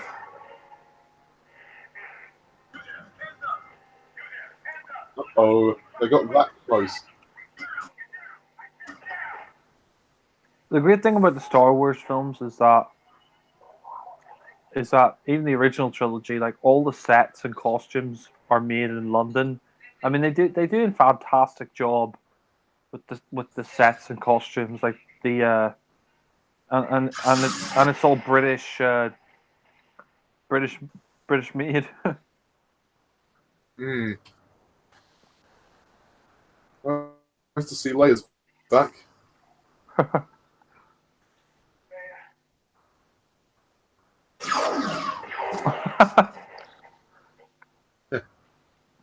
That'll teach you.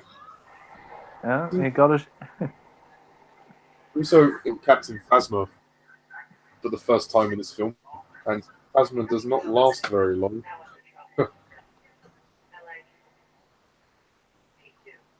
Can you imagine they just like got rid of fucking Poe, thrown him into space, like bye. Yeah. Sam See, Neill this should is have. why Holden's a good character. She decides to stay and pilot the ship, pilot the cruiser. Now she's sacrificed.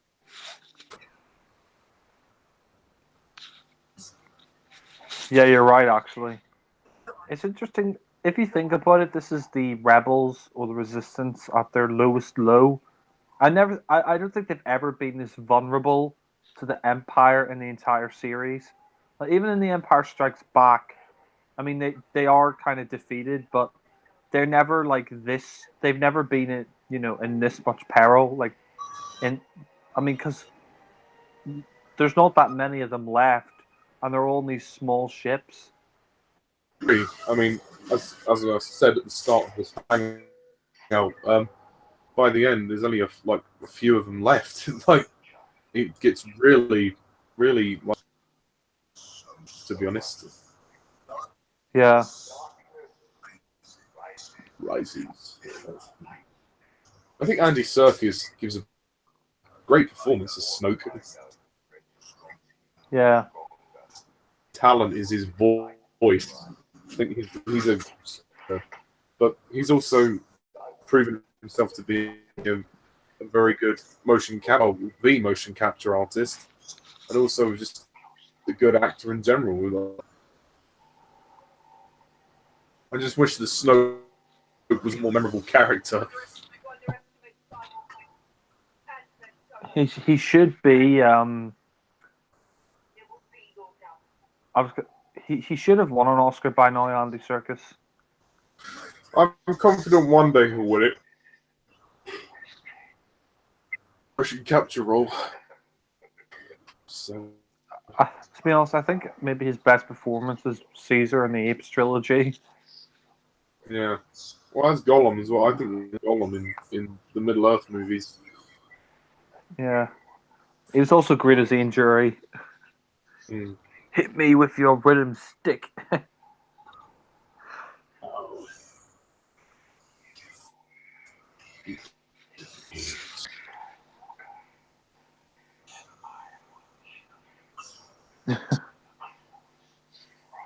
This scene's quite sinister. It's like, I will kill you. This, like where he throws her up into the air like that. I will kill you with the cruelest stroke. Although we hear Darth Vader's.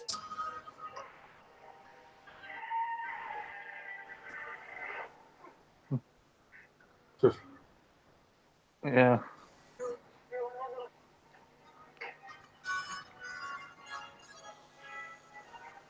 Poe's pissed.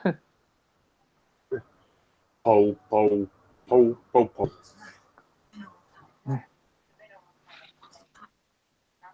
Poe was a dirty hoe.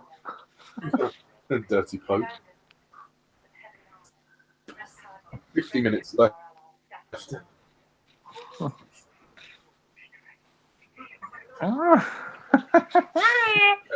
Poe, this film, he gets much more development because he's in the at the beginning and then towards the end, like Yeah. character. He definitely gets a lot more to do here than Force Awakens, because in Force Awakens, he crashes the ship and we think he's dead until the very end of the movie where he shows up. again for the final fight. Yeah. Bill Speed. Laura Dunn's good in this film too. Yeah, it's good that they get to develop all the characters in this movie. Well, Since I mean, well, Snoke. most of the characters Yeah. get more screen time. Yeah. Other than everybody's got a lot, to be honest. One thing they can never do is develop all the stormtroopers. Oh yeah, well, that's fine. Yeah. I like how he just slaps him across the face, because I don't think it's Hux. I don't think that he would do that. Can you imagine life as a stormtrooper? Wearing those suits all day. Exhausting. Got to deal with one.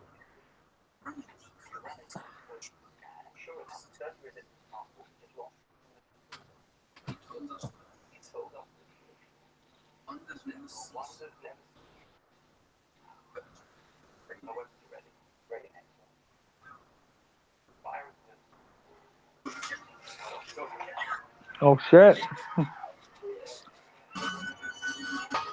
This is where it gets. Fire! I always had to build the tension. So He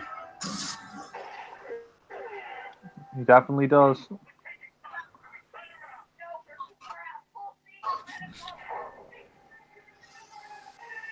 You do feel really bad for the Resistance because the Empire, well, the First Order have pretty much wiped them out. well, there's full of them left, so I wonder how episode. Yeah, it's interesting the amount of things that happen in this film, considering it's only the middle part of a trilogy. Yeah. Look, yeah. I mean, this moment shows us what's going on outside. That reminded me of Return of the Jedi.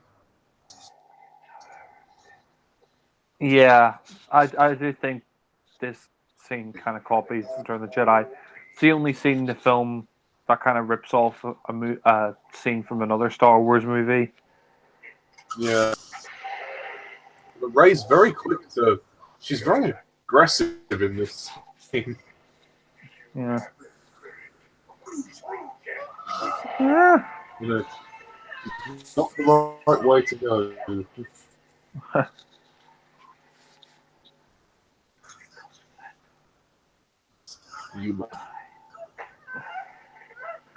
It's interesting that he wants Rey to die, unlike Sidious, who wanted Luke to become his apprentice. Yeah. I because he wants Ren to prove that he's powerful enough to, and also it gets her out of the way. Otherwise, if she, in. I think he probably learned his lesson. Like, he probably heard about Darth Sidious trying to tempt Luke over to the dark side, and he thought, fuck it, I'm not going to make her my apprentice. She's just going to have to die. That's the thing with Snoke, fully, because we just don't know him as a character. Yeah, so it's very unclear as to if he became a Sith. How he starts the First Order. It's not explained. Yeah. It's interesting how he turns the lightsaber into his master. Like, I parodied this scene in my sketch. I'm like, he's like, oh, no one can betray me. No one can, he can never betray me. It's like, spoke too soon. I love the music here. He's like, oh shit. He's dead. Very well directed scene. Very effective. Yeah. It just sucks that we don't know anything about Snoke as a character. We could find out more in episode 9. Maybe. This is an awesome action sequence. Yeah. I agree with you. I mean, look at this scene, like in terms of the colors and all that. It's beautiful.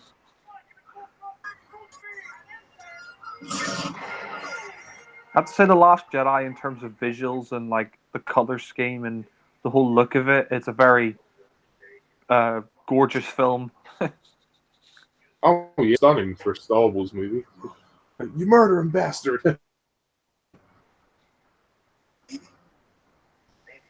Maybe. Da, da, da, da, da, da, da, da. Yeah, I mean these guards are quite interesting. Like this guard's got this like whip thing. Oh shit.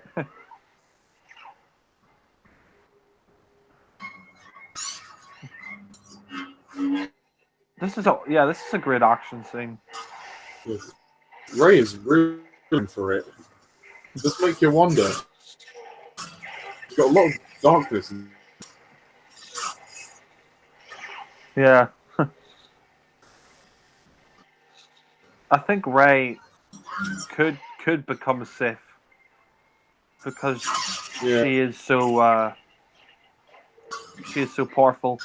I mean, actually, speaking about the next Star Wars trilogy, I would actually like to see a female Sith. I think that would be cool. I mean, because all the villains so far have kind of been, all the Sith have kind of been male, so it would be cool to see like a female Sith villain. The only female Sith that I know about is the one from the Star Wars Clone Wars series and the film. I think her name is Ventress. Oh yeah. This female alien. I mean, I know who she is. She has two babies. Yeah, she's pretty cool. Yeah. Yeah, I like her outfit in this, the grey. Yeah, great for Ray. I kind of like that, the way he just flicks on the lightsaber and stabs him through the head.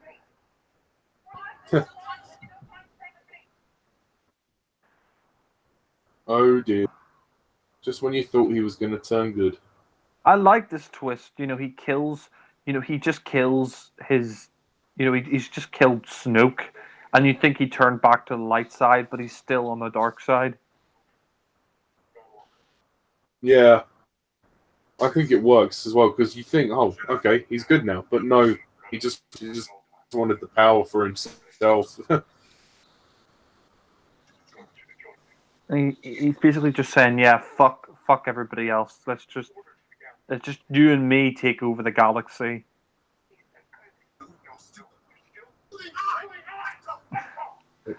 Yeah, you have to let go. Move on. He's like, you're still holding on. Like, I don't know if I quite believe this revelation about her parent body. I mean, if that is the case, then okay, it's an interesting twist.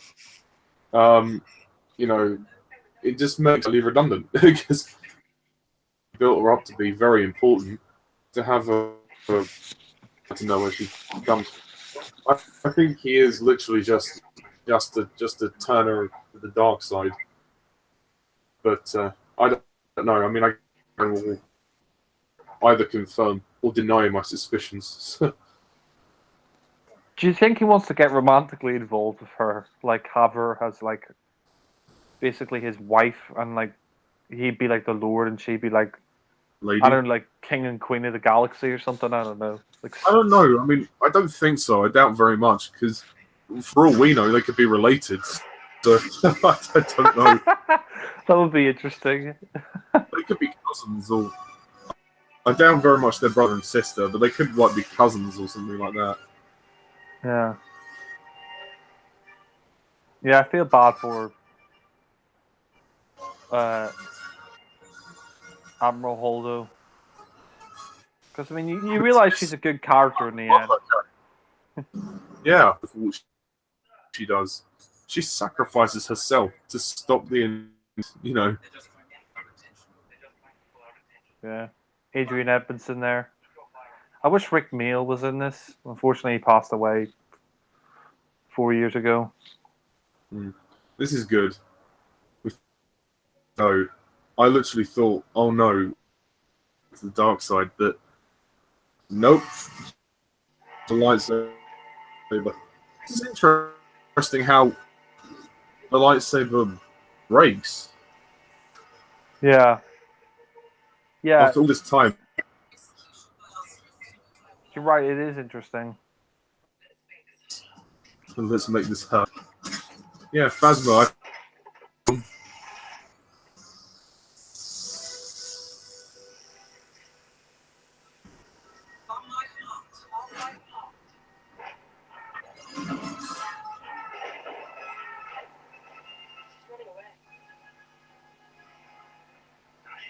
This is powerful.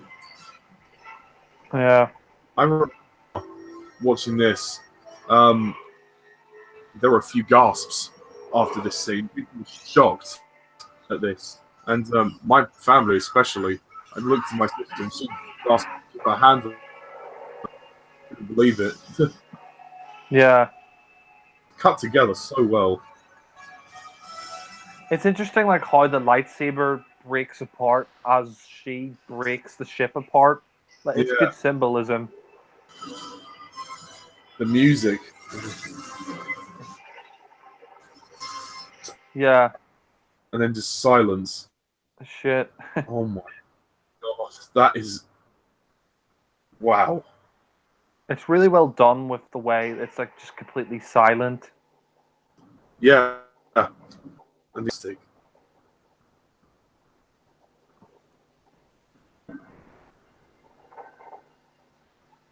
Not only that, but like it's kind of sad how the lightsaber that's been there since well the first Star Wars film, uh, A New Hope. Well, Star Wars as it was called back then is finally destroyed. Yeah, since the prequels, it's been there as well. And used it in episode. Yeah. Oh, Phasma. Actually, pretty cool. My brother got a Darth Maul lightsaber recently. Oh yeah, the double-ended lightsaber. He got it for £2, which is pretty cool.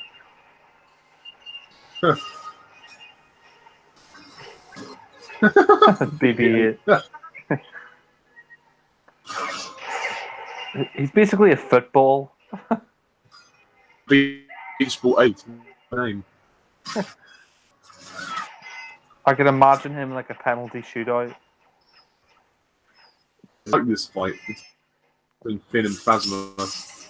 Force Awakens. Yeah. It's a bit quick though. I think it's good that they killed off Phasma because, I mean, she's kind of like Boba Fett, you know. She doesn't get to do much in the films, and this final fight is pretty cool between her and Finn. Like, because she trained Finn. Yeah. Again, Phasma is a bit of a wasted character, really. Yeah. I'm not saying that she. I'm not buying that story, but a bit more screen time would have been nice. Yeah, she's kind of the Boba Fett of the trilogy. Yeah.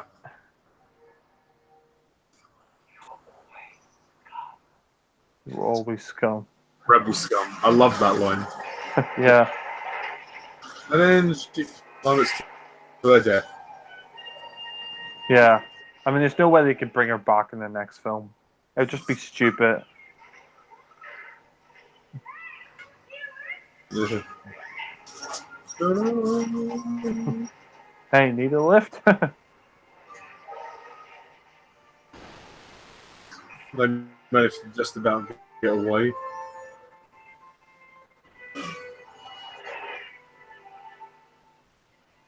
And cuts a Snoke on the floor dead. Well, it's kind of interesting, like, how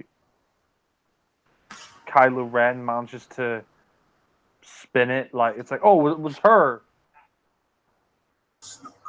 Yeah. He killed Snoke.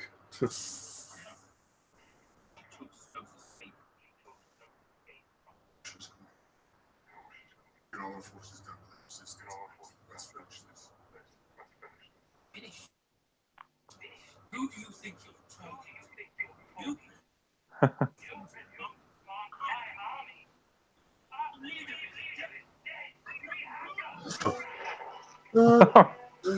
It's interesting. He becomes a leader.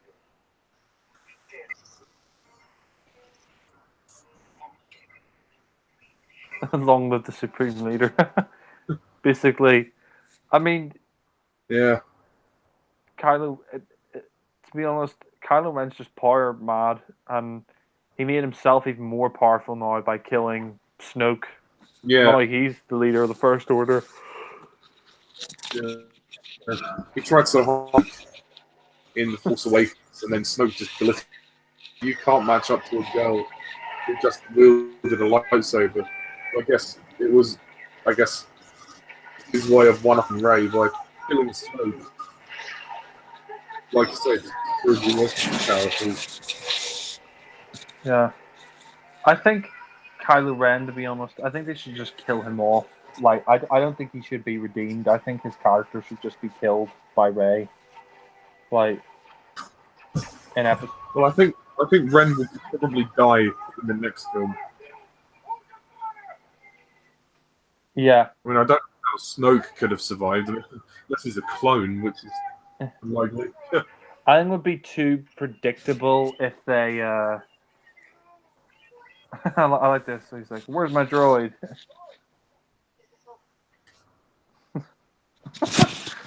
It's kind of. There's clearly Yeah. It's kind of a bit unhealthy how attacked he is to BB-8. it's like his pet, you know.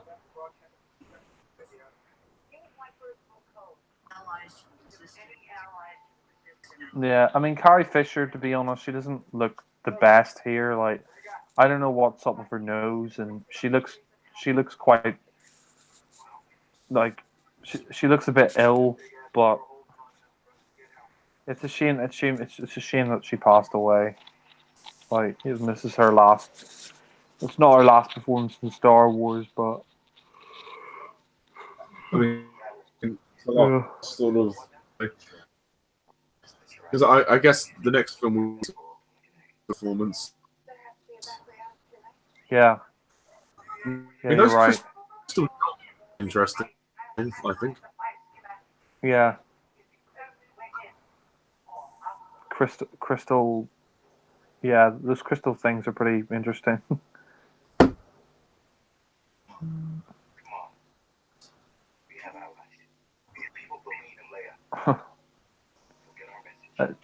I kind of like the salt planet that we go to in this.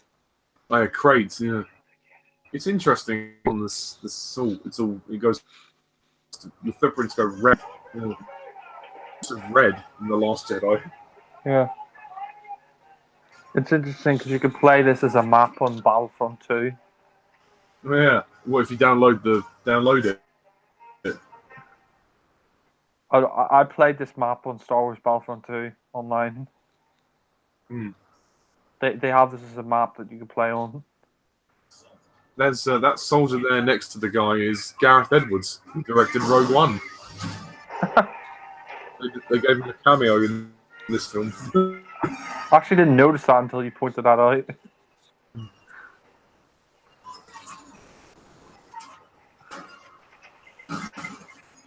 Whoa, shit. No, I mean, I think it's kind of cool. Like, you got the salt and then the red ash underneath it or whatever. It's pretty cool.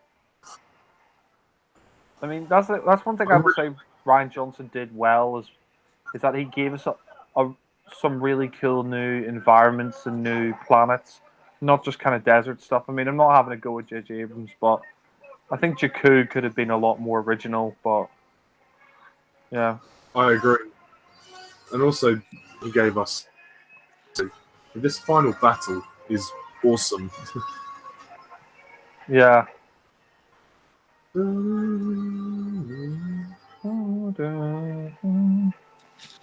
like the resistance theme from William. Dun, dun, dun, dun. Yeah. I mean, it's interesting how Kylo Ren is like when he finds Luke Skywalker, he just goes absolutely nuts.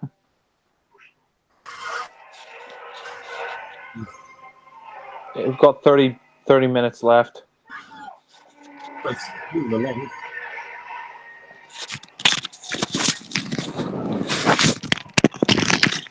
God, this must have been a nightmare in post-production to edit and do the visual effects for.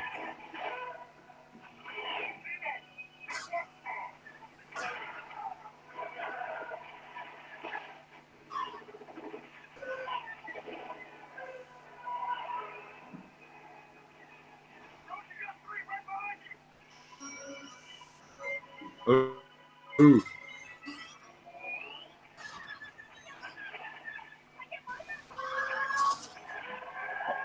Yes. Of the Millennium Falcon.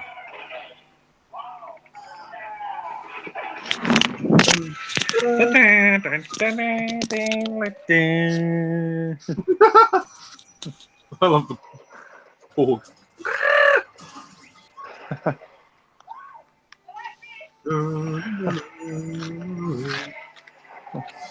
Falcon is awesome.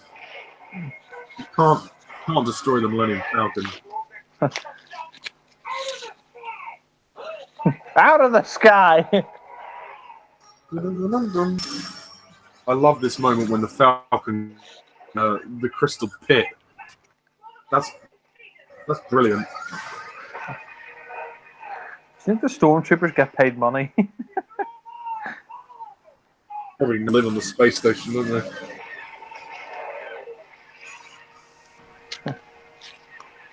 I could. Dun, dun, dun. Dun, dun, dun.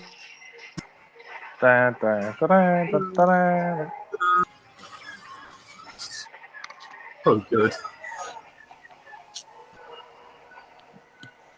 Dun, dun, dun. Dun.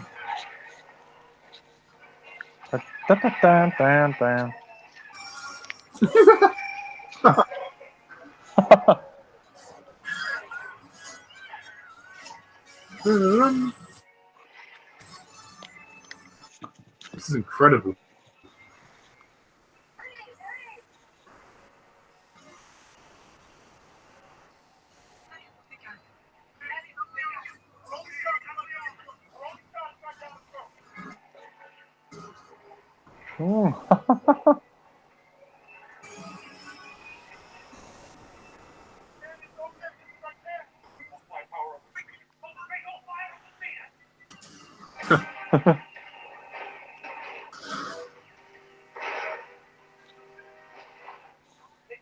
I mean, the climax of The Force Awakens was very, very much samey. It was great, but it was just like they have to blow up the Death Star killer base again. This is different because of the environment, or because of the structure of the battle. Would you agree? Yeah, I would agree. I mean, I agree with you. Like the final fight in Starkiller based in Force Awakens, I didn't care for. It was just like, oh, let's blow up another Death Star. Here, the final fight's much better because, like you said, it's a different environment. It's a different battle. It's it's basically ground troops versus fighter pilots on this planet, defending the last part of the resistance.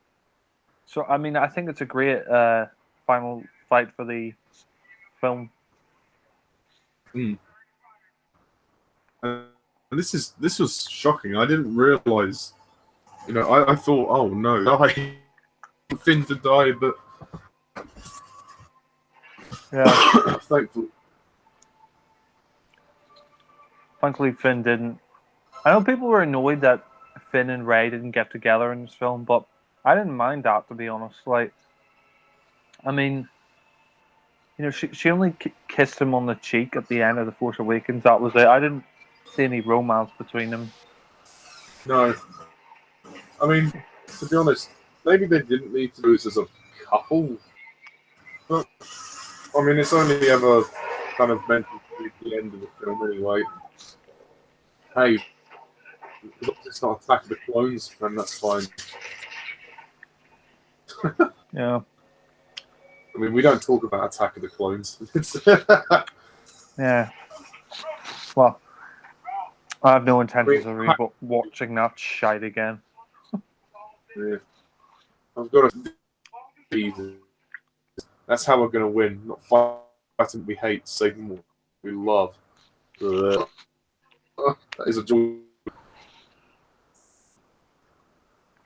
To be honest, it didn't make me cringe Yeah. that much. It's just a little bit cheesy. But it's nothing else. Yeah. The kiss, you know. I know Alan said Yeah. people laughed at the cinema when he watched it, but when I watched it in the cinema, nobody laughed. Everybody was serious about it. I don't mind the scene. It doesn't, you know, it doesn't bother me. Mm. I mean, why the resistance don't just give up? I mean, the odds them. Yeah. Yeah. This is it. They think it's the end.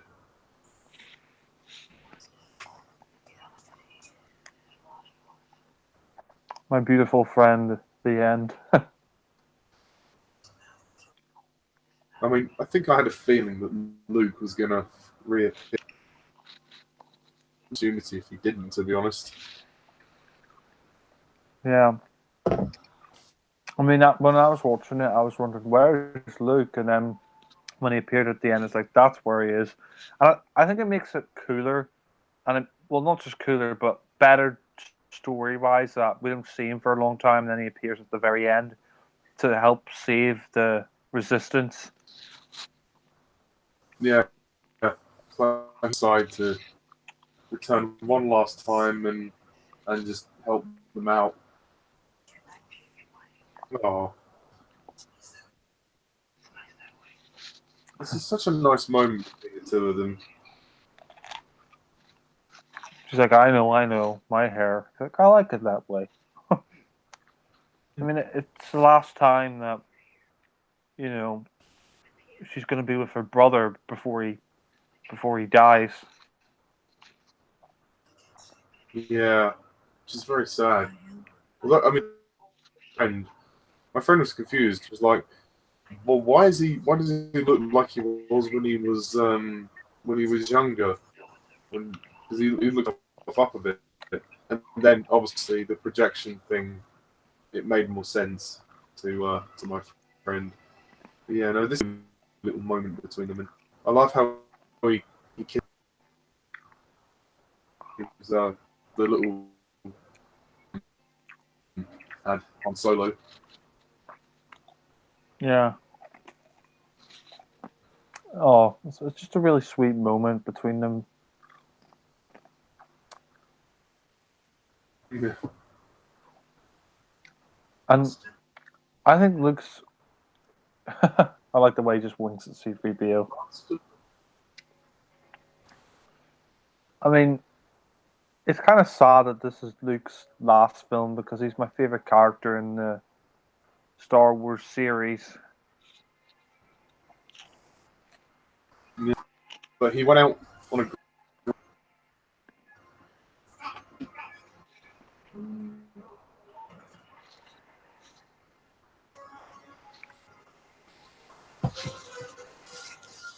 I mean, this is quite a long climax, but it works well for the movie.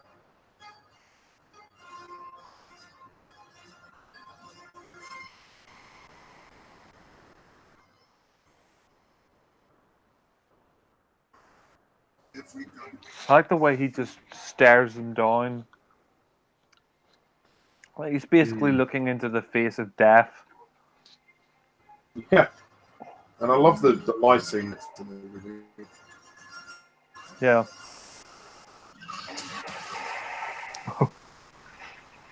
He's like, fire! Shoot at him! Like, More. more power!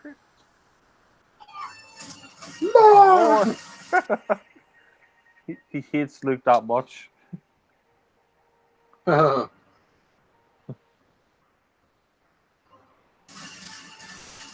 that's enough.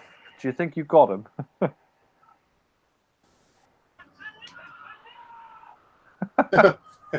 Got him.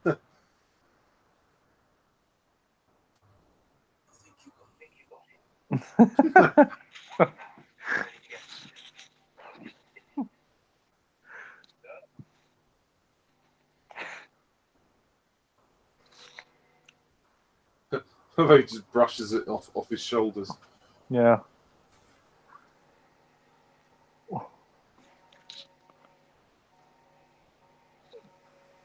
I'm surprised he didn't figure out that he was a ghost by that point. Yeah.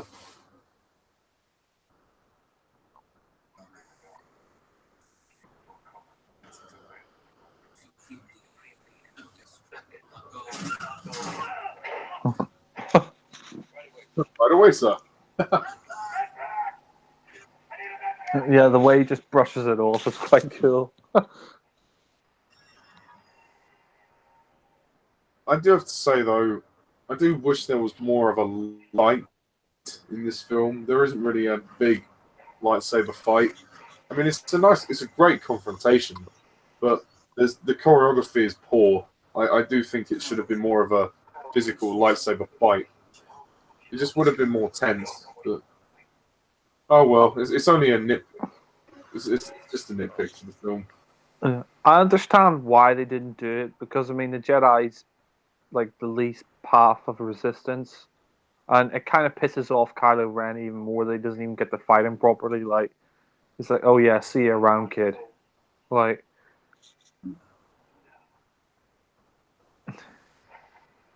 dun dun dun. It's fine that he knows he can't save him. He's only doing it just to buy the resistance time. Because now, you know. Yeah. In a way, both of the twins are kind of broken. Because Leia's also lost Han as well. Yeah.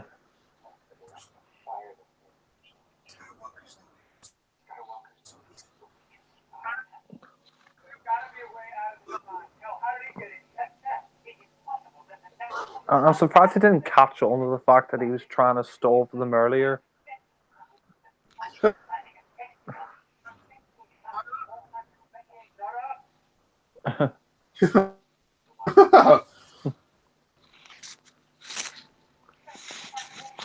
C-3PO does talk a lot.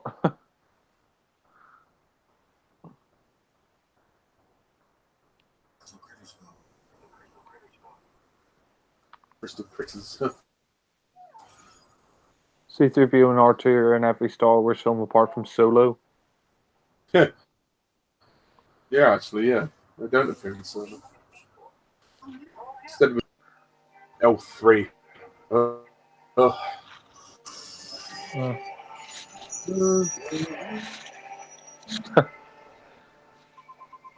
Yeah, we should have had C-3PO and R2-D2 instead of L3.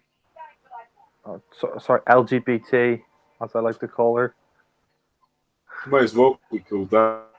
You know, the amount of time she goes on about droid rights. Yeah. That at a later date. Yeah, I could just be your name from now on, LGBT. Are you planning to buy Solo? Yeah, I think I'll buy it. It was.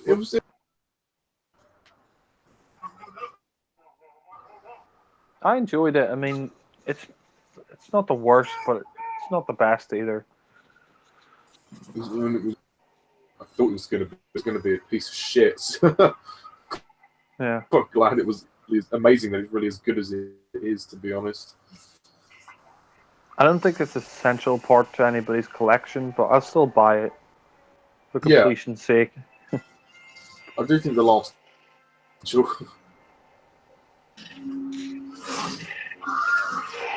Yeah.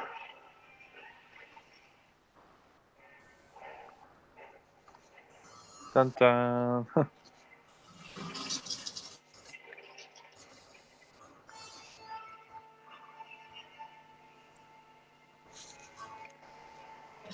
Oh. Oh, that's very stylish.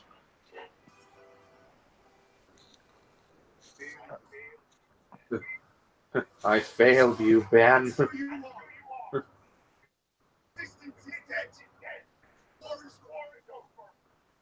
It kind of reminds me a bit of Revenge of the Sith, where he's like, you know, you're supposed to destroy the Sith, not join them. Like,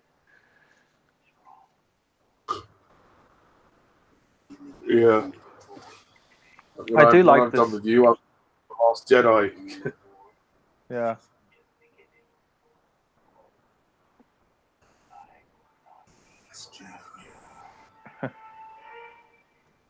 Well, he's right. He won't be. Yeah. Because we have our ray of sunshine. You are the sunshine of my life. I love this moment when Rey and Finn reunites. Because they've been separated for this entire film. Yeah. Oh, call me a sis. Oh. There's no romance there. They're best. It's okay for a guy, you know. It's just it's platonic. Yeah.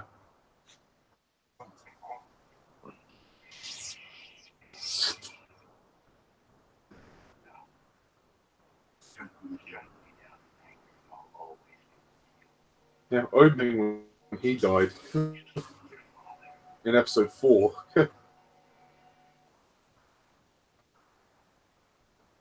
Yeah. It's kind of funny because Luke gets a last laugh, not Kylo. Yeah. And then it's like, oh, it's a projection.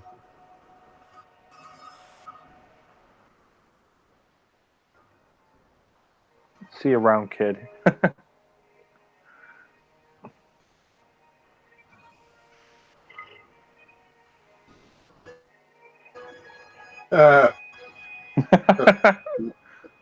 Got ya. I think this is really well done.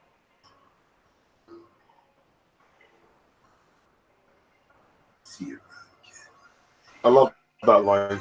See you. It's like, for fuck's sake, where is it? Yeah, that's a real pisser for Kylo Ren, because he wanted to kill Luke himself personally.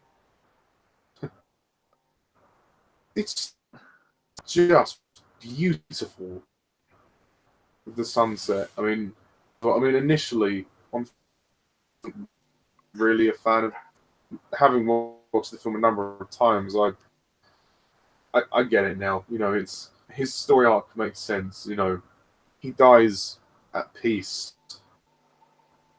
He dies knowing that he to save them. That he's at peace knowing that Kylo Ren is irredeemable. Yes. No, for me, the final scene where he dies looking out into the sunset like he did in A New Hope, it's just a perfect parallel and a perfect send off for his character. I mean, you know, it's great. Like, do you know what I mean? It just brings his character full circle. You know, he's still, like Yoda said, he's still looking out into the sunset, and he's and they use the same music, the dun, dun, dun, dun, and the binary sunset. Yeah, It's nice he just sort of disappears like Obi-Wan. and Yoda.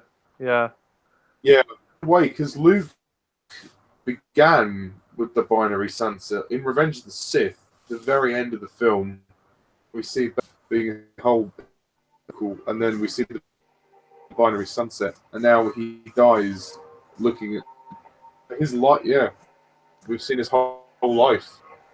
Yeah, and he's completed his mission as a Jedi. Like, he's done his best. And now it's a Yeah, I mean, Kylo Ren, it just pisses him off the fact that he didn't get to kill Luke personally. already. Yeah. Although we're ready to join him.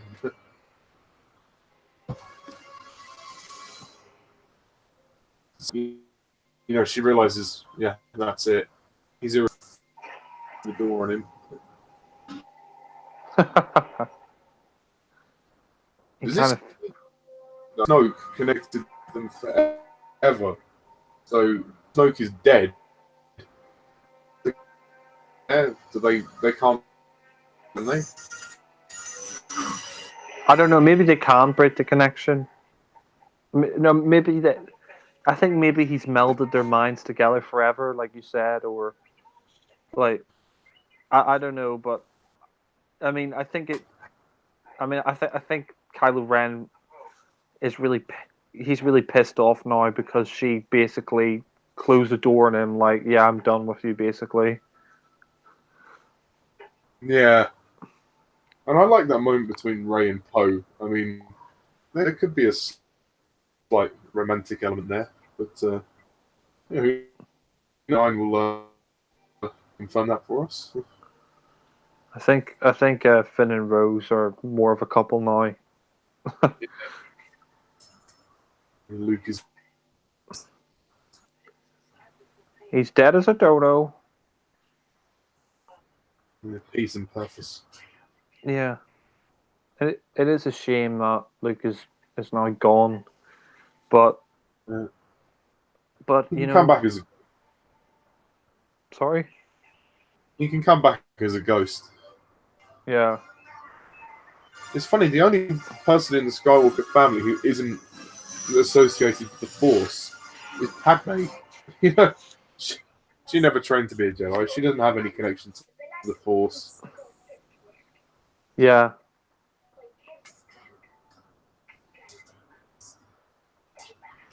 It's kind of cool the way the kids are. It's interesting the way the kids, you know, they learn of the story of Luke Skywalker and all that. I'm wondering is that whether Episode 9 or another film. It's just kind of intriguing.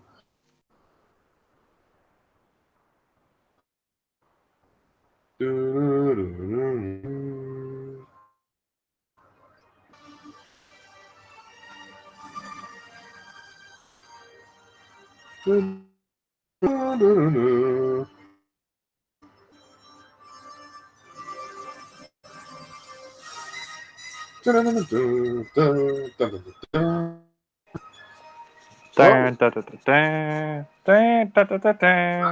Is The Last Jedi Star Wars movie. Yeah, But I really love it. I honestly really it's I think it's great. It's brilliant. yeah, I agree. I mean, the film takes a lot of twists and turns, but I think that's what makes the movie great. I mean, you know, what I appreciate that Ryan Johnson did with this movie is he didn't play it safe. He, you know, he played with the formula. He subverted expectations, and I think he did a great job. I mean, I think this film's a lot more.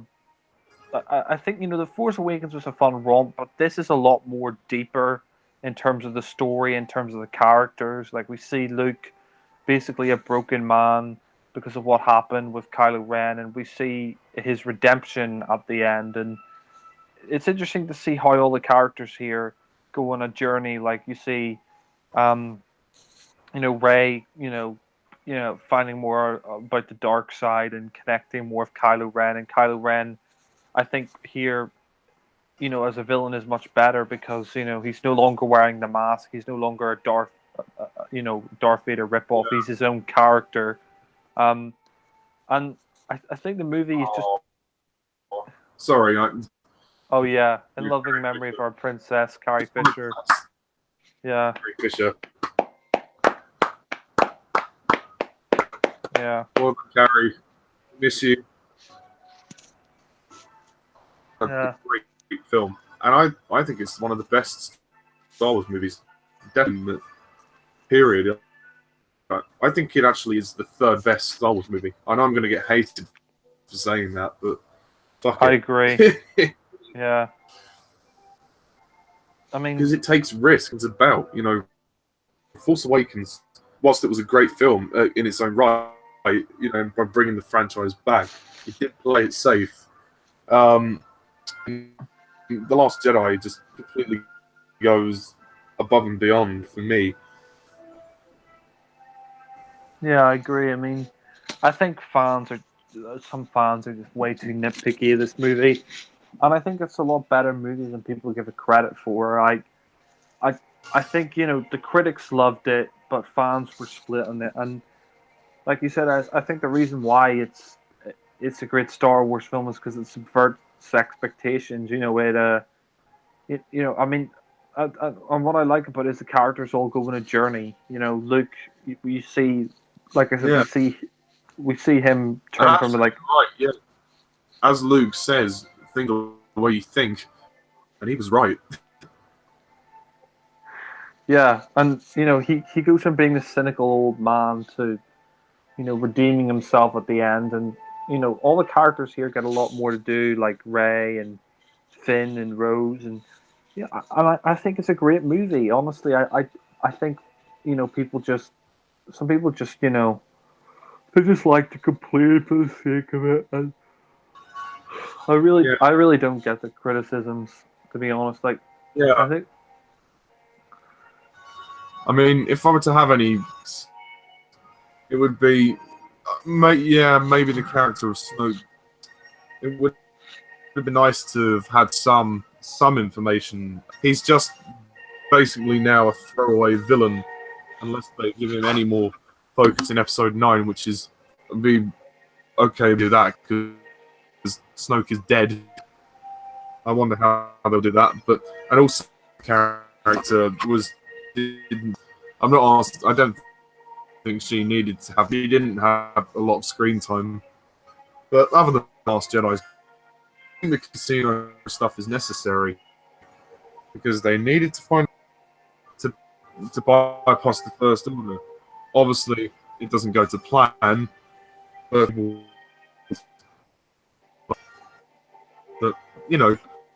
it tries to be different. And I think the Last Jedi that. yeah, I agree, and I think I think it's a great movie. I mean, it subverts your expectations, but in a good way. It's not like they completely shit it all over the franchise and shit. Oh, the character of Luke and all that. I mean, I think and having Yoda in there, I thought was great. The puppet Yoda from Empire and Return of the Jedi. Um, and I think it's a great movie. I really think it is. I mean, from start to finish, it zips by. I think the pacing is great. The opening scene, the bombers, is amazing. And I think Kylo Ren here is great. The way, like, we see him kill Snoke, and we think he's going to turn to the light side, but he's still on the dark side. I think Rey is great. The way we see her develop as a character, like her seduced by the dark side. Like, sorry for yawning, it's a bit late, No, but it's yeah. fine. We'll close off Yeah. soon. But I mean, if I give a rating of it out of 10, I'd probably stick by my rating of 10 out of 10. I loved it. I would give it 10 as well. Despite my picks. I'm really excited for Episode 9, and I think Ryan definitely has a great. He's a great director. So I'll definitely check out more of his work. Photography for the film is stunning. I mean, the cinematographer is who's the director? Steve Yolen, who I think. Dun, dun, dun, dun, dun, dun, dun. and John Williams' score was pretty good. It's not his best score, but it's a good one. Yeah, I mean, just looking at the credits, boy, there's a lot of names. Yeah, this Yeah. film, despite only coming out 2 years, it took a lot to make. Yeah, God, could you imagine being the head of Disney and having to pay everybody and behind the, could you imagine having to paying everybody behind the scenes to make this movie? It'd be hectic. Could you imagine trying to learn all the names of the people, but Yeah, for the behind the camera? Yeah.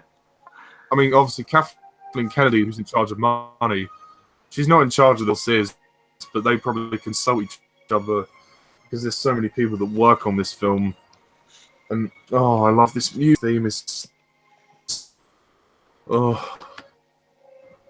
Yeah. I hate The Last Jedi. Okay, fair enough. We may not have convinced you that it's going to be that's a good film. Hating it, I mean, they're a controversial director, but don't hate it. Give it a chance. You never know. I mean, there are, I mean, it's way better. Oh yeah, it's at least way better than the prequels. Yeah. Three of the prequels, Force Awakens. Sue me. Yeah. I know. I remember my teacher, or whatever, my tutor of my course said that it was the worst He said he thought it was the worst Star Wars film that he'd ever seen, and I thought, like, what, really worse than Attack of the Clones, Phantom Menace? And he said because of the character decisions in it, but I'm sorry, in terms of filmmaking, in terms of story, it kicks the ass out of Phantom Menace and Attack of the Clones, and I thought it was a great movie. And I still think even it's kicks off that Revenge of the Sith as well. Yeah, exactly. Like, and I think fans just bitched way too much about this film. Like, they just, the complaints just became so trivial. Like, you know, oh, General Holdo's got pink hair. I don't like that. That's stupid. It's like, who gives a shit? I mean, even my uncle, who he's not a Star Wars fan, but he enjoys the movies. He said one since Return of the Jedi, and that's saying a lot. So that love it, and there are people that really like it. It just seems to have got a mix. The DVD sales have been good, so it must have done something right. I probably agree with him about it being the best since Return of the Jedi. Absolutely. It's definitely in my top 3 Star Wars films. I don't care what anyone else says. Same here. I ranked it number 3. That's where it's staying. And actually, sorry, before we close off, I was just going to say, talking about haters. Yeah, sorry. I was going to say, talking about people who hated the film and then changed their opinion. My cousin, he's a huge Star Wars fan. He loves the original trilogy. Like, he's like the biggest Star Wars fan I know. Like, he's got the books and everything. He's read the novels. Like, he literally is like the biggest Star Wars fan ever, and that I know anyway. And and he said the first time he watched The Last Jedi, he hated it, but the second time he actually really loved it, and it's now his favorite Star Wars film. So Wow. there are definitely people who appreciate the movie a lot and have changed their mind, over multiple viewings. It goes to show. I think our friend Harry, that it's the most divisive Star Wars movie of the series. Everybody has in this movie been a 50-50. When some people who had Solo, the new movie, which I personally disagree with, I think Solo is troubled. Well, Solo's entertaining, but it's not half my opinion. But yeah, I can't trilogy and see what J.J. Abrams is going to bring. Hope wrap things up nicely and in a satisfying. I want it to at least be very good, even if it's not quite as good as this. I want it to be good, but we shall see. So anyway, Jack, is there anything you want to say? Finish. May the force be with you. And you also. Okay, so watching and as I'm on. See you next time.